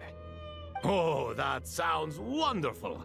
After so many hundreds of years, I can only surmise that desert cuisine has become a lot more varied. Are we having a get-together? If you'd like, I can help prepare some food. After all, Lord Thoth, you helped me so much in the desert, and I still haven't properly thanked you. Oh, my, that would be wonderful. I'm touched that you still remember. How the times have changed. To the people of today, it seems the Ibis King has become a kind and passionate god. And you, Mr. Herreshoff? What kind of god do you wish to be? To be honest, I haven't given it much thought. How about you, Dendro Archon? Do you have any hopes for your future? Me? I'm very happy with my current life. Forgive my bluntness, but you do not seem to derive your authority from majesty and might, like Lord Al-Ahmar. Clearly your approach has its advantages, but also its dangers, don't you think? I do, but projecting a majestic front doesn't really suit me. Besides, my relationship with others isn't simply one of a god and her people. Not putting on airs might earn you more adoration. Exactly. Besides, I really like parties where everyone brings their own food, and we all come together to share. You should join us. I'm sure you'll find it fun. Last time when we got together for a picnic near the Avidia Forest, it was quite the occasion. Seeing as you're already here, how about we hold the next one in the desert? Can we do that? Wouldn't Tainari have to transport a ton of drinking water? Don't worry, I can help out. Layla, would you like to join us next time? Me? Sure. The more the merrier. That way we... Don't take this the wrong way. I just think you should know. When it comes to passing the time, chess is more our thing. In that case, Dendro Archon, what do you say? If I were to compete against you, I can't say with certainty I'd win, but I certainly wouldn't mind giving it a shot. Where's Sobek? I'm sure he'd be good for a few rounds. Cards, cards, cards! I'll always prefer chess.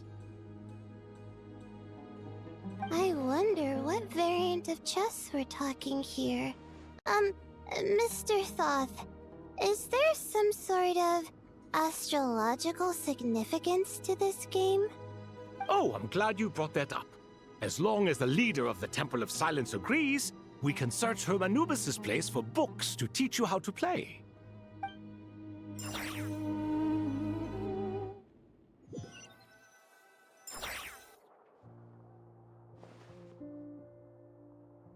Such devastation visited on Sumeru City. So many houses destroyed or damaged in the fighting. Who could have foreseen this? Look at all of this. It's going to take me forever to tidy up. I suppose living below the academia doesn't always work out to your advantage. I would have thought a little appreciation of my sincerity and effort in helping to clean up this mess might be in order. Helping? Effort? This is your house! Of course you should be putting in the effort! If anything, I'm the one who's helping! So you see yourself as just a helper in this situation. I must admit, I'm rather shocked. If you're trying to say that since I live here too, I have an obligation to tidy up, fine. I suppose I do. Wait a second, stop changing the subject! Nevertheless... In the wake of a great storm, a missing roof is a predictable inconvenience. Can you stop making it seem like I care more about this house than you do? Doesn't it upset you at all to see your home in this state? I won't pretend it's ideal, but that's no reason to be upset. This is the roof over your head, your shelter from the cold. The furniture is scattered, the paintings have fallen off the walls, the windows are shattered. Don't you feel even a little disheartened? The way I see it, these problems are easily solved. Ugh, this is precisely why I hate talking to you about sentimental things. It's like banging my head against a wall. You simply don't understand just how much work goes into making a proper home. It sounds like this is causing you a lot of anguish. You mean the house or the paintings? I mean your sentimentality. Oh, well, yes. But I'd rather not dwell on such things right now. Generally speaking, when anguish becomes the norm, people usually make an attempt to improve their situation. But there are so many people and things in life that are difficult to change. It's not like you can force them. Besides, anguish can be a source of inspiration, and I'm not sure I could break my reliance on it. I'm glad you're able to make yourself think like that. What kind of a response is that? I was stating a profound truth about the very nature of art. Suffering is the cradle of all creation. Even you can't deny that. And I wasn't trying to. I'm just happy for you. Pure and simple. Can't you tell? Happy about what? Happy that you can always find an answer that backs up your views. You... More often than not, life is a process of running into problems and then searching for answers. Yours more than most. Not everyone's so good at justifying things to themselves.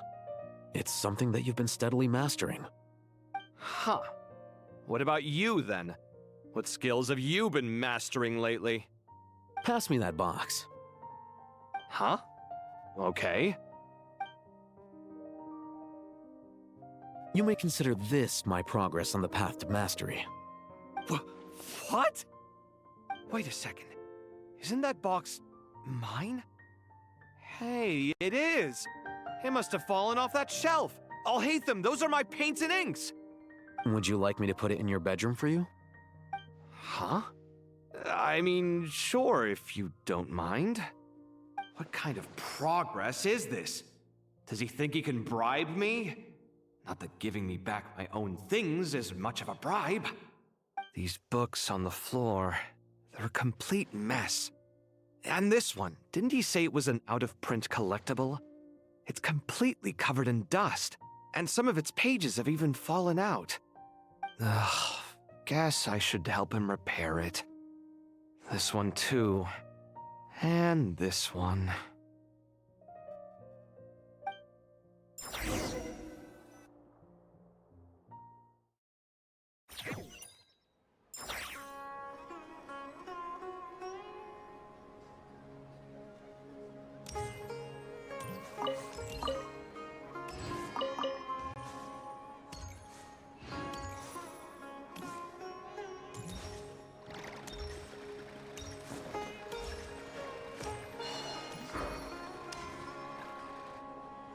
Local subterbeasts, imported goods, such a bright future ahead.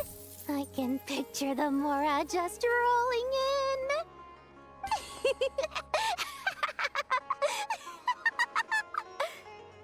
You do realize you sound like a choking cow? It's called being imposing.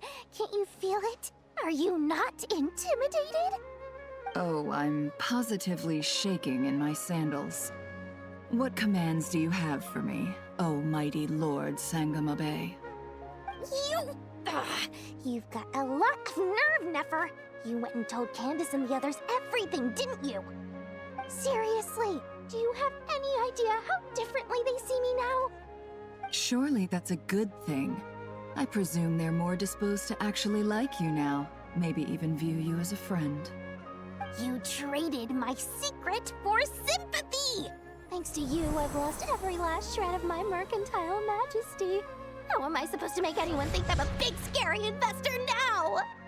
The dark days of Lord Sangama Bay are behind you. Why not take this chance to make a few honest friends? Speaking of friends, since when did the notorious Lady Nefer gain such an admiration for holier-than-thou types? A moon chanter here, an angel there? Who'd have thought it? A coming together of fates, nothing more.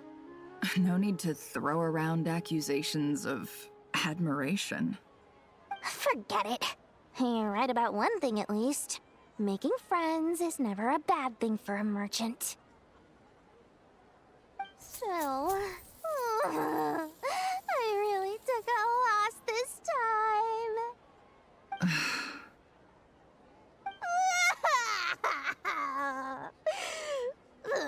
What are you looking at? I'm trying to see if you're really crying or if those are just crocodile tears.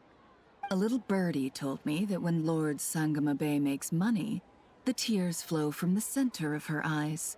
But when she loses it, they flow from the corners. Which is it this time? Ugh, you are so annoying. I'm not talking to you anymore. Nefer! Thank goodness you're here. I've been looking everywhere for you. Huh? Oh, well. If it isn't the House of Dana's very own librarian. What can I offer you today, Miss Katayun? Oh, no. I'm not here to buy. I'm here to bring Lady Nefer a book, and a fascinating one at that. We agreed to meet at the entrance to the mausoleum of King Deshret. One more thing. I bought this copy with my own money. It's not borrowed. Reasoning knows not time of day, but suspense always follows a blizzard. That's quite the mouthful. Huh? Isn't that the one that... It was all the rage for a while. People throughout the city were clamoring to get their hands on a copy. The names inside were all circled. Everyone thought it was a riddle. Don't bring up that book in my presence. I don't even want to hear its name. That thing was nothing but a scam. Surprisingly enough, I've actually heard of this book, though it doesn't seem of much consequence. So, what truth lies behind it? You're from the Vahumana and you're asking me what the truth is? I'd say the actual truth was about the least important part of the whole episode. I brought you this book because it probably has the most interesting backstory of any in the House of Dana's collection, at least in recent years. As for its quality, well, you can judge that for yourself. Don't tell me it's actually any good. You may not know this, Lord Sangama Bay, but Lady Nefer has a fondness for books with... how should I put this? Mixed reviews? No eye for good literature, huh? Perhaps she feels that bad books hide interesting secrets? But I shouldn't put words in her mouth. It's probably fair to say she prefers the conversations that books can spark over the substance of the books themselves. Suits my style as an intel broker, wouldn't you say? Very interesting, thank you. I'll return it to you once I'm done reading. And as it happens, I have something for you, too. Incense? I imagine you've already used up the incense I gave you last time. Here's some more. This batch is from Krai, so the scent won't be quite the same. Well, actually, I've been saving the incense you gave me. I couldn't bring myself to waste it without a special occasion. But I'll gladly accept this, too. And I promise I'll use it this time. Katayun, you haven't changed a bit.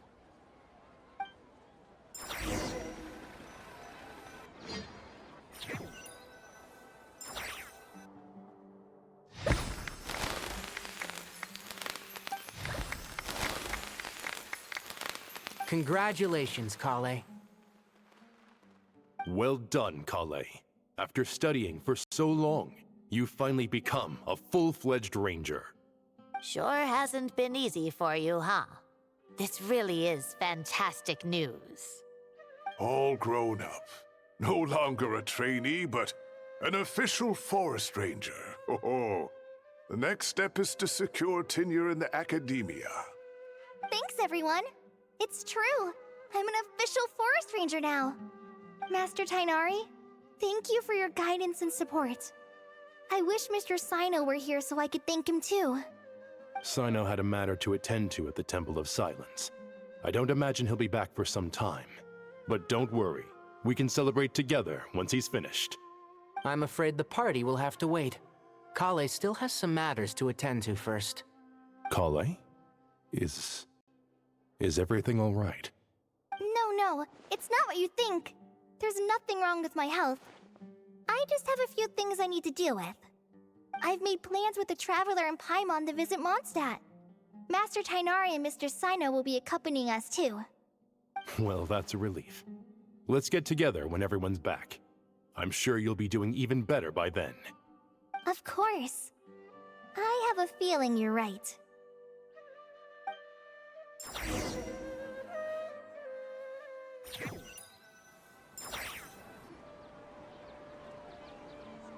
Phew! After all that catching up on sleep and food, Paimon's feeling full of vim and vigor again. For someone who spends so much time resting, your recovery routine is surprisingly simple. Hey! Paimon's been working her butt off too, you know. She flew all over the city helping everyone out. Don't worry. I saw how hard you worked. Alright, we all know you're the most hardworking person in Tavad. As long as you're rested and full, that's what really matters. Paimon's been looking around the place, and it seems like the city's already on the mend. But Paimon's been wondering how Nahida's doing. We should check in on her.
Metaphors speak for themselves.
what's going on here? Nothing much. Nahida was just expressing concern for my physical and mental well-being. Oh, the Traveler told Paimon all about that. We've both been very worried about you. Are you feeling alright? You make it sound like I'm on the brink of some kind of breakdown. Truth is, I'm doing much better than you might imagine. If we can just get to the bottom of Dottoro's intentions, we can minimize his negative influence. That's the sort of thing I excel at. Just listen to that newfound optimism. It seems like having you enroll in the Vahumana was a truly inspired move. I can really see the positive influence. Observe, a classic Sumeru specialty. Chalking everything up to education and learning. To be honest, even I can sense the change in you. Everything Dottore said to you was a way to manipulate your mind. Fortunately, you're no longer under his sway. Can someone as old as me really continue to grow? If it helps, just think of yourself as a late bloomer. It's all a matter of phrasing, and it comes down to what standards you measure yourself by. For a puppet, developing at such an age is perfectly normal. But if you choose to call yourself a late bloomer, it sounds more like you consider yourself human. However you see yourself, well done. All right, I see what you mean. Anyway, what's your next step? What else can I do but complete my current courses? Everything else can wait. Anyway, that's enough chit-chat. There are still things in the city I need to help out with. I'll be heading there now.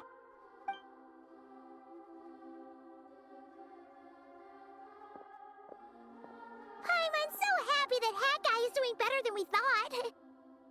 But what about you, Nahida? How are you holding up?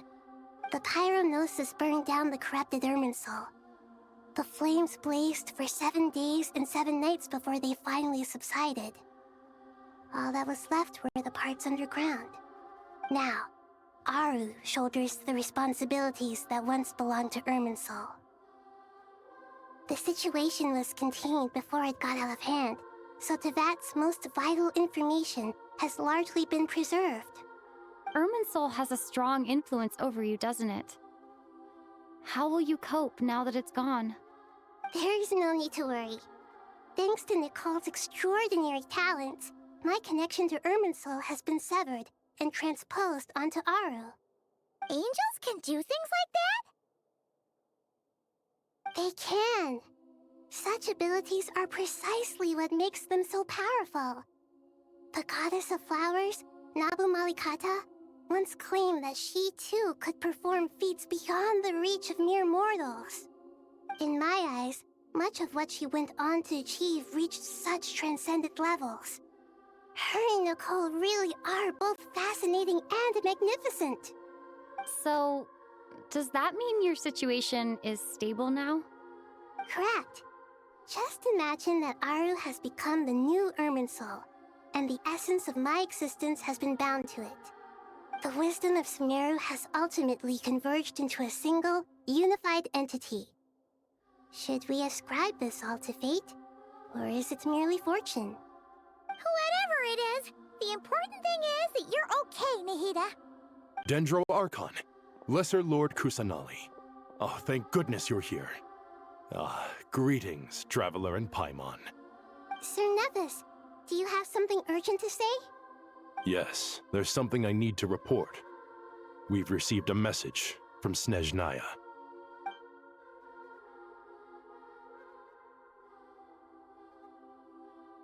The Fatui Harbinger, the Rooster, sends us his sympathies, along with all the usual pleasantries. His stance is that, following the unrest in Nod Krai, Dottore was subjected to internal censure. This madness was the act of a rogue element, one who cannot be seen to represent the Zapoliarni Palace. No less than can be expected. Snezhnaya paid a heavy price working to stop him. They even lost one of their own harbingers. The letter goes on to say that even so, Snezhnaya cannot claim to be blameless. Apparently, they will deal with Dottore subordinates in accordance with Snezhnayan law, holding all those involved in his crimes accountable. Additionally, they are supplying relief funds and supplies, which are already en route. They hope this will aid in Sumeru's reconstruction. Sounds like he's got an answer for everything. True. But as diplomatic rhetoric goes, it's highly effective. Completely watertight, both in logic and sentiment. This disaster has had a profound impact on Sumeru. There is much that I will keep in my heart. The matter of Dottore can be seen as settled for now. We are sure to cross paths again in the future, and in that light, Snezhnaya would do well to uphold their responsibilities and keep a tight rein over their actions. With Irminsul burned, the flow of fate now carries many more possibilities. I will be watching carefully. Perhaps we can move on to a less serious matter? Dendro Archon, will you eat with us once this matter is dealt with? Everyone wishes to celebrate together. Your presence would be most welcome. Of course! Junior Zod, Sino, and Hypatia all told me the same thing. If there isn't enough room for everyone, we can arrange back-to-back feasts. What a wonderful idea. That just leaves the question of what we should eat. Not more tomatoes, surely. More? Dendro Archon, what do you mean by more tomatoes? Those good friends of yours are always talking about tomatoes. Sometimes when I'm walking through the city, I can even hear them arguing in the fields. Since you see them so often, you must hear about tomatoes even more than I do. Tomatoes. Tomatoes. The word has a certain magic to it. Like the autumn fur of a sumpter beast swirling in the wind, sometimes flying up my nose. Tomatoes. What can we make with tomatoes? Wait, why tomatoes? Take your time, there's no need to rush. The Traveler, Paimon, and I still have somewhere we need to visit. You'll have plenty of time to think it over before I return. Does this mean you're going to Natlan? Meet them there in person. It will require a long journey. I know. But this is necessary. I must go myself. Traveler, Paimon, we'll set off as soon as you're ready. Is that all right? Sure. We'll be ready whenever you are. You'll hear no objections from Paimon. We should grab some snacks along the way, though. It'll be just like going on a long holiday. Wonderful. I'm looking forward to this so much.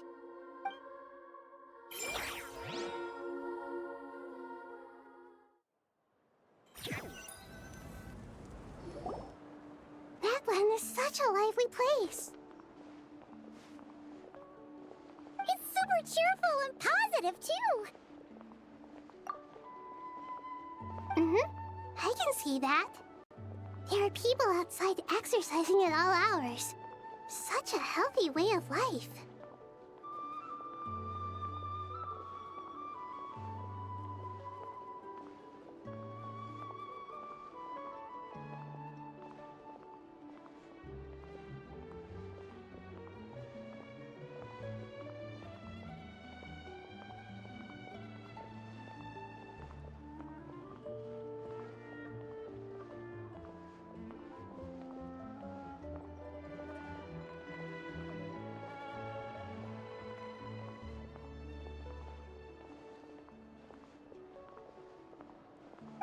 You came. Welcome, welcome. You must be hungry from your journey. Would you like something to eat?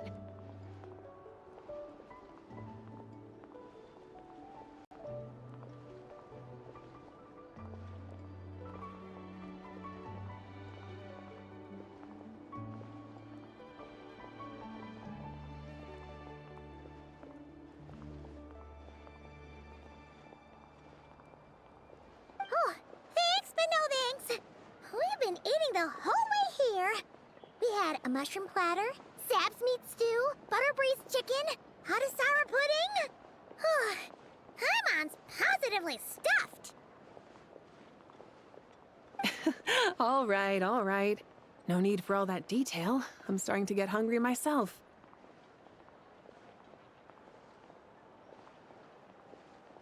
Maybe later then. We can wait till everyone's got an appetite, then all head out for a meal together.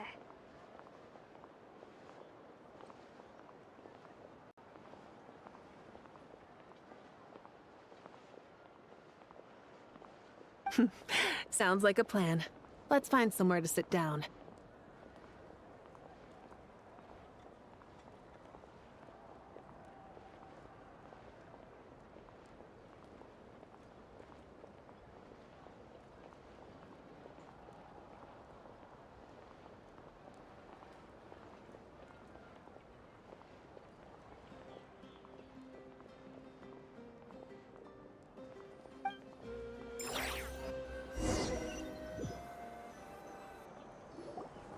I should tell you, I already have some sense of why you've come. Why's that, Malika? To say thank you. Your senses are spot on. But on top of that, we also feel guilty. Because the pyronosis has vanished? I sensed its loss. Despite scouring through the remnants of Irminsul, we couldn't find any sign of the pyronosis. Not even any trace of it burning to ash. That's certainly unusual. Still, the potential fallout from Irminsul's loss is significant, to say the least. Perhaps the pyronosis's disappearance is simply a knock-on effect of the impact it's had on a certain strand of fate. There's no need to feel guilty. We were clear that this time, there was to be no returning, only giving. Pure and simple. Thank you really is a fascinating phrase. We use it to express gratitude for the smallest of things. Yet, when faced with a kindness too immense to describe, we use exactly the same words. It's not that we lack other means of expression. It's that when we truly need to express our feelings, the simplest and purest words are always the most powerful. You're right. In Natlan, we prefer simple expressions too. Companionship, friendship, support. They might not sound fancy, but the sentiment behind them is sincere. That's wonderful to hear. Sincere feelings are often a vehicle for the deepest wisdom of all. Irminsul's destruction doesn't seem to have done you much harm. I'm glad to see you're doing well. There's still a lot of work to do, but before we begin, we felt it was important to come here and speak with you. Partly to express our gratitude, but also because we felt that seeing you, in a sense, is like basking in warm sunlight. That's a nice way of putting it. I like that.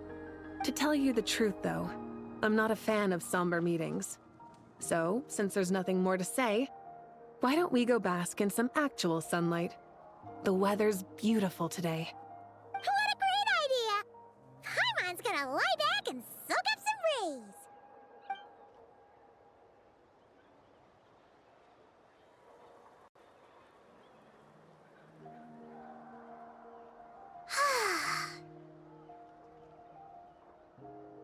In that case, I think I'll lie down for a bit too before we head to our next stop. And where might that be? Mondstadt. Paimon and I are gonna head back there with Kale and the gang. Long ago, I sensed that the god remains inside Kali had come from the goddess of flowers, but I kept it a secret. Those remains weren't hurting Kali, not as she is now. They simply exist. Besides, I could sense a deep yearning within her. A yearning for an ordinary life. A yearning to hold on to the hard-won happiness she now enjoys. With someone like her, I have a responsibility to keep her secret. She should be ready to face the truth by now. Whenever people meet, there is always the potential to create warmth and kindness. Every child grows up, but even as adults, they are still children in the eyes of certain people. Oh, just like how Paimon sometimes sees Nahida as a little kid. Is that so? Well, anyone who's friends with a kid is probably a kid themselves. Of course! And there's nothing wrong with that. When we get back, we'll actually be hanging out with another of our friends who happens to be a kid. Or more like looking after, in her case. Anyway, we'll always be there to watch out for our friends. Dear Sucrose, when you receive this letter, I'll probably be as busy as always.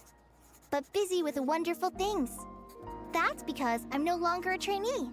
I'm now an official forest ranger. Impressive, right? Sino said that official rangers sound much tougher than trainees. Though he did say it was already pretty tough to start out with. You probably heard that something big happened in Sumeru recently. Don't worry, it's all been taken care of. We're heading to Mondstadt soon, so if you're free, maybe we could meet up? Plus, it's not just me, a few of us are going. Hey, do you still remember that time we all got together? You know, when we all went to the Windbloom Festival? It'll be just like that.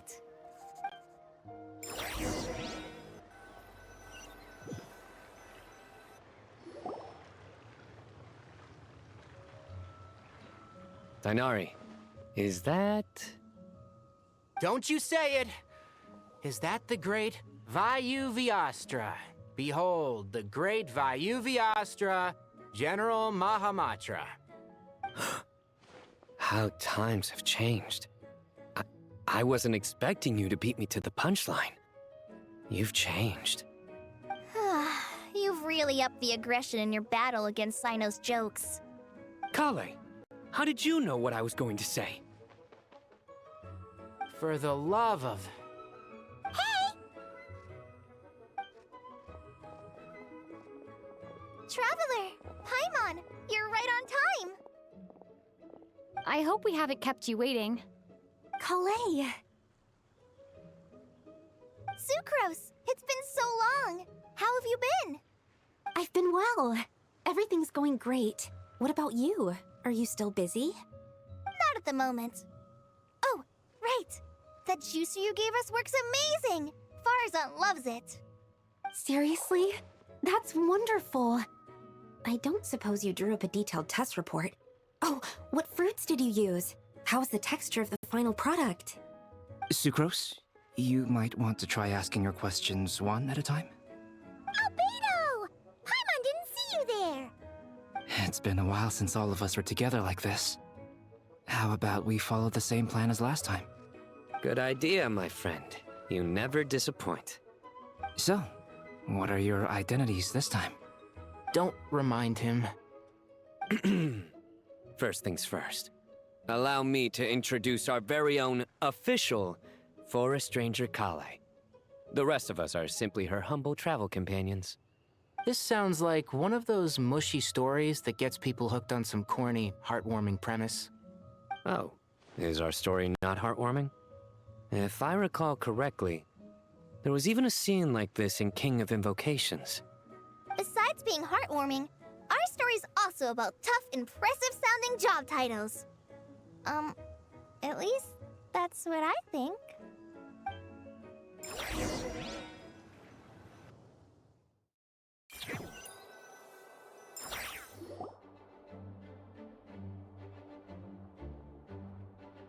Oh, you're here already? I'm still giving Dodeko a little trim. I won't be a moment. A trim? Does Dodoko need haircuts too? Of course. It's important to know how to take loving care of the apples of your eye. All of these trivial matters get left to me. It's because I'm an angel, and angels are, in a way, the guardians of all Teyvat. Oh, right! Well, that's definitely an impressive-sounding job title. What are you writing? I'm just brainstorming some cool-sounding lines. Oh, write them on these card backs. Of course. Clearly, my lines are pretty amazing. wouldn't you say? Miss Nicole. Krai? You seem a little nervous. I was just wondering, who was the person you mentioned who needed their wish fulfilled? Wish? What do you mean? Miss Nicole asked if we could meet up in Mondstadt once everything was over. She said a friend of hers had a wish that needed my help to come true. Well, you never mentioned that before. All we knew was that you'd arranged to meet in Mondstadt. But we thought it had something to do with the god remains. To be fair, everything I told you was true. Anyway, my friend is waiting. Come on, let's pay her a visit.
Huh?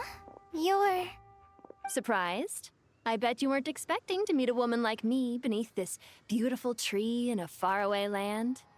An oasis will spring from the place where a djinn resides. That saying falls somewhat flat here in Mondstadt, given that everywhere is already so lush and green. Lilupar, what are you doing here? I made friends with Miss Nicole. I asked her to bring me here and then invite Krai to come. The prologue to this story is that I have a wish. It has stirred within my heart for centuries, millennia even. Originally, it was merely Al-Ahmar's lie, but now it has become reality. Could this be... related to the goddess of flowers? My dear young lady, my mistress left her final trace in this world upon you. I can't tell you how glad I am to see you here. And now I have seen you, and peered into your heart. You have experienced hardships and suffered setbacks. The torment an ordinary person might expect to face has befallen you threefold. This is the source of your resilience. But, beneath all this, I have witnessed the seeds of desire. You yearn to return to the simple life you once knew, do you not? I do. I want to throw away everything that isn't mine. But how do you decide what is yours? The scars that others carve into your flesh? The kindness and love they inscribe? Are these things not yours as well? They are. This is something I've talked about with Miss Nicole. Miss Nicole said I should learn how to adjust my standards. I just want to live as an ordinary human. Anything beyond that isn't mine. Don't you want anything from the remains of the goddess of flowers? She gave me a revelation once. I think that's already more than enough. In the past, you would not have possessed such a rich heart. Your brief life has taught you to hold on to everything good, to home in on kindness. How fascinating. You're nothing like Nabu Malikata, and you're certainly not her. Of course not. I'm not some great and powerful being, Miss Lilupar. Yet I am a djinn. We exist because of the Lord of Flowers. We revere and love her. My wish is to see her one last time, to give everything for her. Krai, can you do this for me? But her remains won't be easy to remove. Are you sure this is what you want? That's beside the point. First, I need to know. Are you willing to do something for the soul of this lonely, wandering woman? I'm willing. But look, you know nothing about me. Even if you have heard the stories about me, all you would know is that I was rightly punished for the many evil deeds I committed. Ah, so you do know. Your lips are quivering, your eyes trembling, and still you're willing to do something for me. Life has been cruel to you, and yet you've learned to be kind. My dear young lady, to repay your kindness, I too must play my part. Are you sure about this, Lilipar? I yearn to see my mistress. For this moment, the world can burn to ashes, the universe be engulfed in flame. I care about nothing else. And you, Kale, I can give you a gift. You'll become just another ordinary human. But Miss Lilopar, what will happen to you? My wish will be fulfilled, and I can die happy. Why would you wish for that? A long, unending life might seem desirable for one who has never possessed it, yet it brings torment to one who has. My remains are scattered across the yellow sands, but my soul can find no peace. Since you've promised to grant my wish, give me that release. Allow the dying to die, and let the dead rest in peace. You have my thanks. Kale, there's no pressure on you. What she said, it's all true. A wish is a genuine desire, after all. It's as if you want to use the last of your life to give me a better future. Nothing's so selfless. We'll be using our futures to fulfill each other's wishes. This is a noble act, a beautiful and secret transaction between two women. I understand. Miss Lilopar, I'm ready. Close your eyes, Kale. Then open your soul. From there, I will embrace my mistress. The downpour of flowers is your touch. Like returning to the very beginning. Like surrendering to your grace, my mistress. People say that devotion is beautiful, yet filled with pain. How foolish of them. For me, devotion is beautiful, pure and painless. Devotion is my love. Thank you.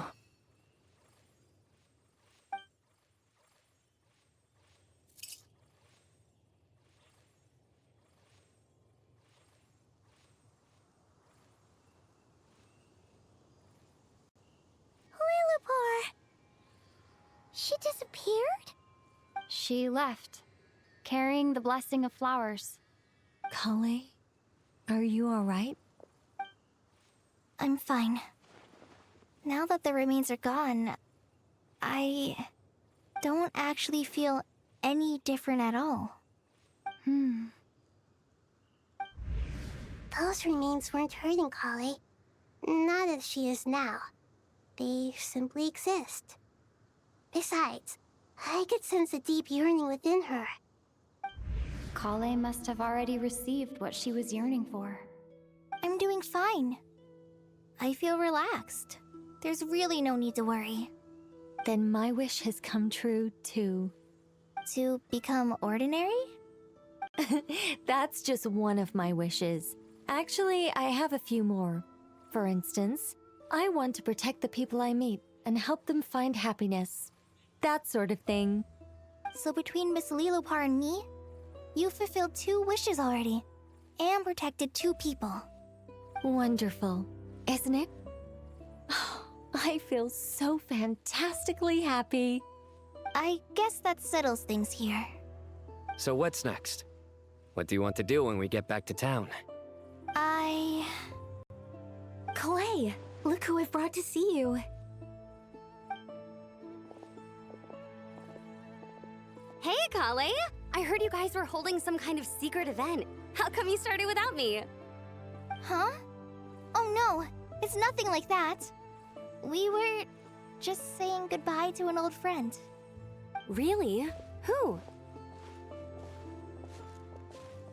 Me.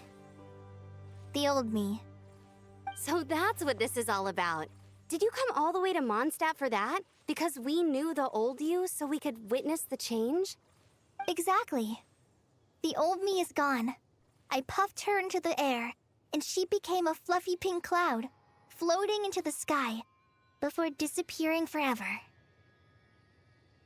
Do you think, maybe up in the sky, she has friends waiting for her with test tubes, flasks, and bows?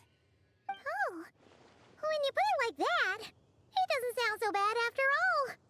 What do you think, Miss Nicole? I think maybe that's right. At least, if it were up to me, I'd consider that a happy ending. Dear Sucrose, even though my childhood ended long ago, these past few days have really felt like growing up again. I've become stronger, and I feel like I can finally accomplish things by myself. Surely someone as mysterious as you will find a friend like this fascinating? Always growing, always thriving like a plant. I came to say goodbye to my old self. I know that after this, she'll be gone. Thinking about it makes me feel a little lonely. I know the weakness that kept me company will one day leave me too. But somewhere in my heart, I feel a great sense of joy. It feels like I've always wanted to take this step, to walk towards the new me.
Illusion shuttle! Time for takeoff. Right now. As one with wind and cloud!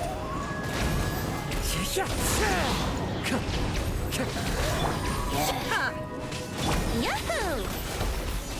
Emerge. Right here. One with nature! Torn to oblivion! There is no escape!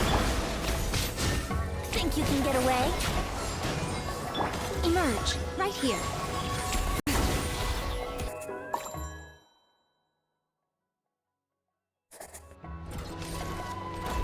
Time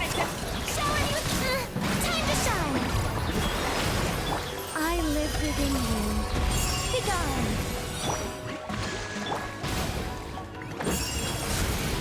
Incinerate!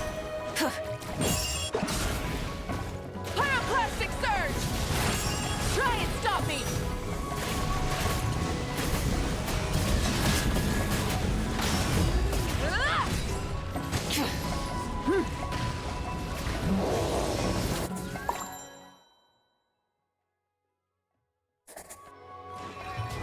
Illusion shot! Time for takeoff. Let's play! Emerge. Clouds high. The birds call!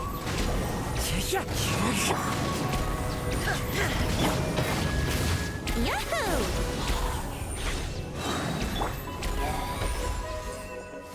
Shine down! Think you can get away? Right now, right here. A sight to behold. Emerge, right now. Into the wind!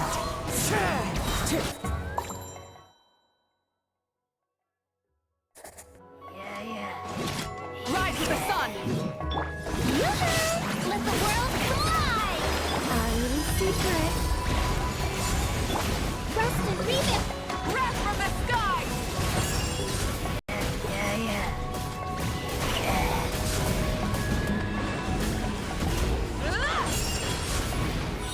Burn it down! Let my name echo in song!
You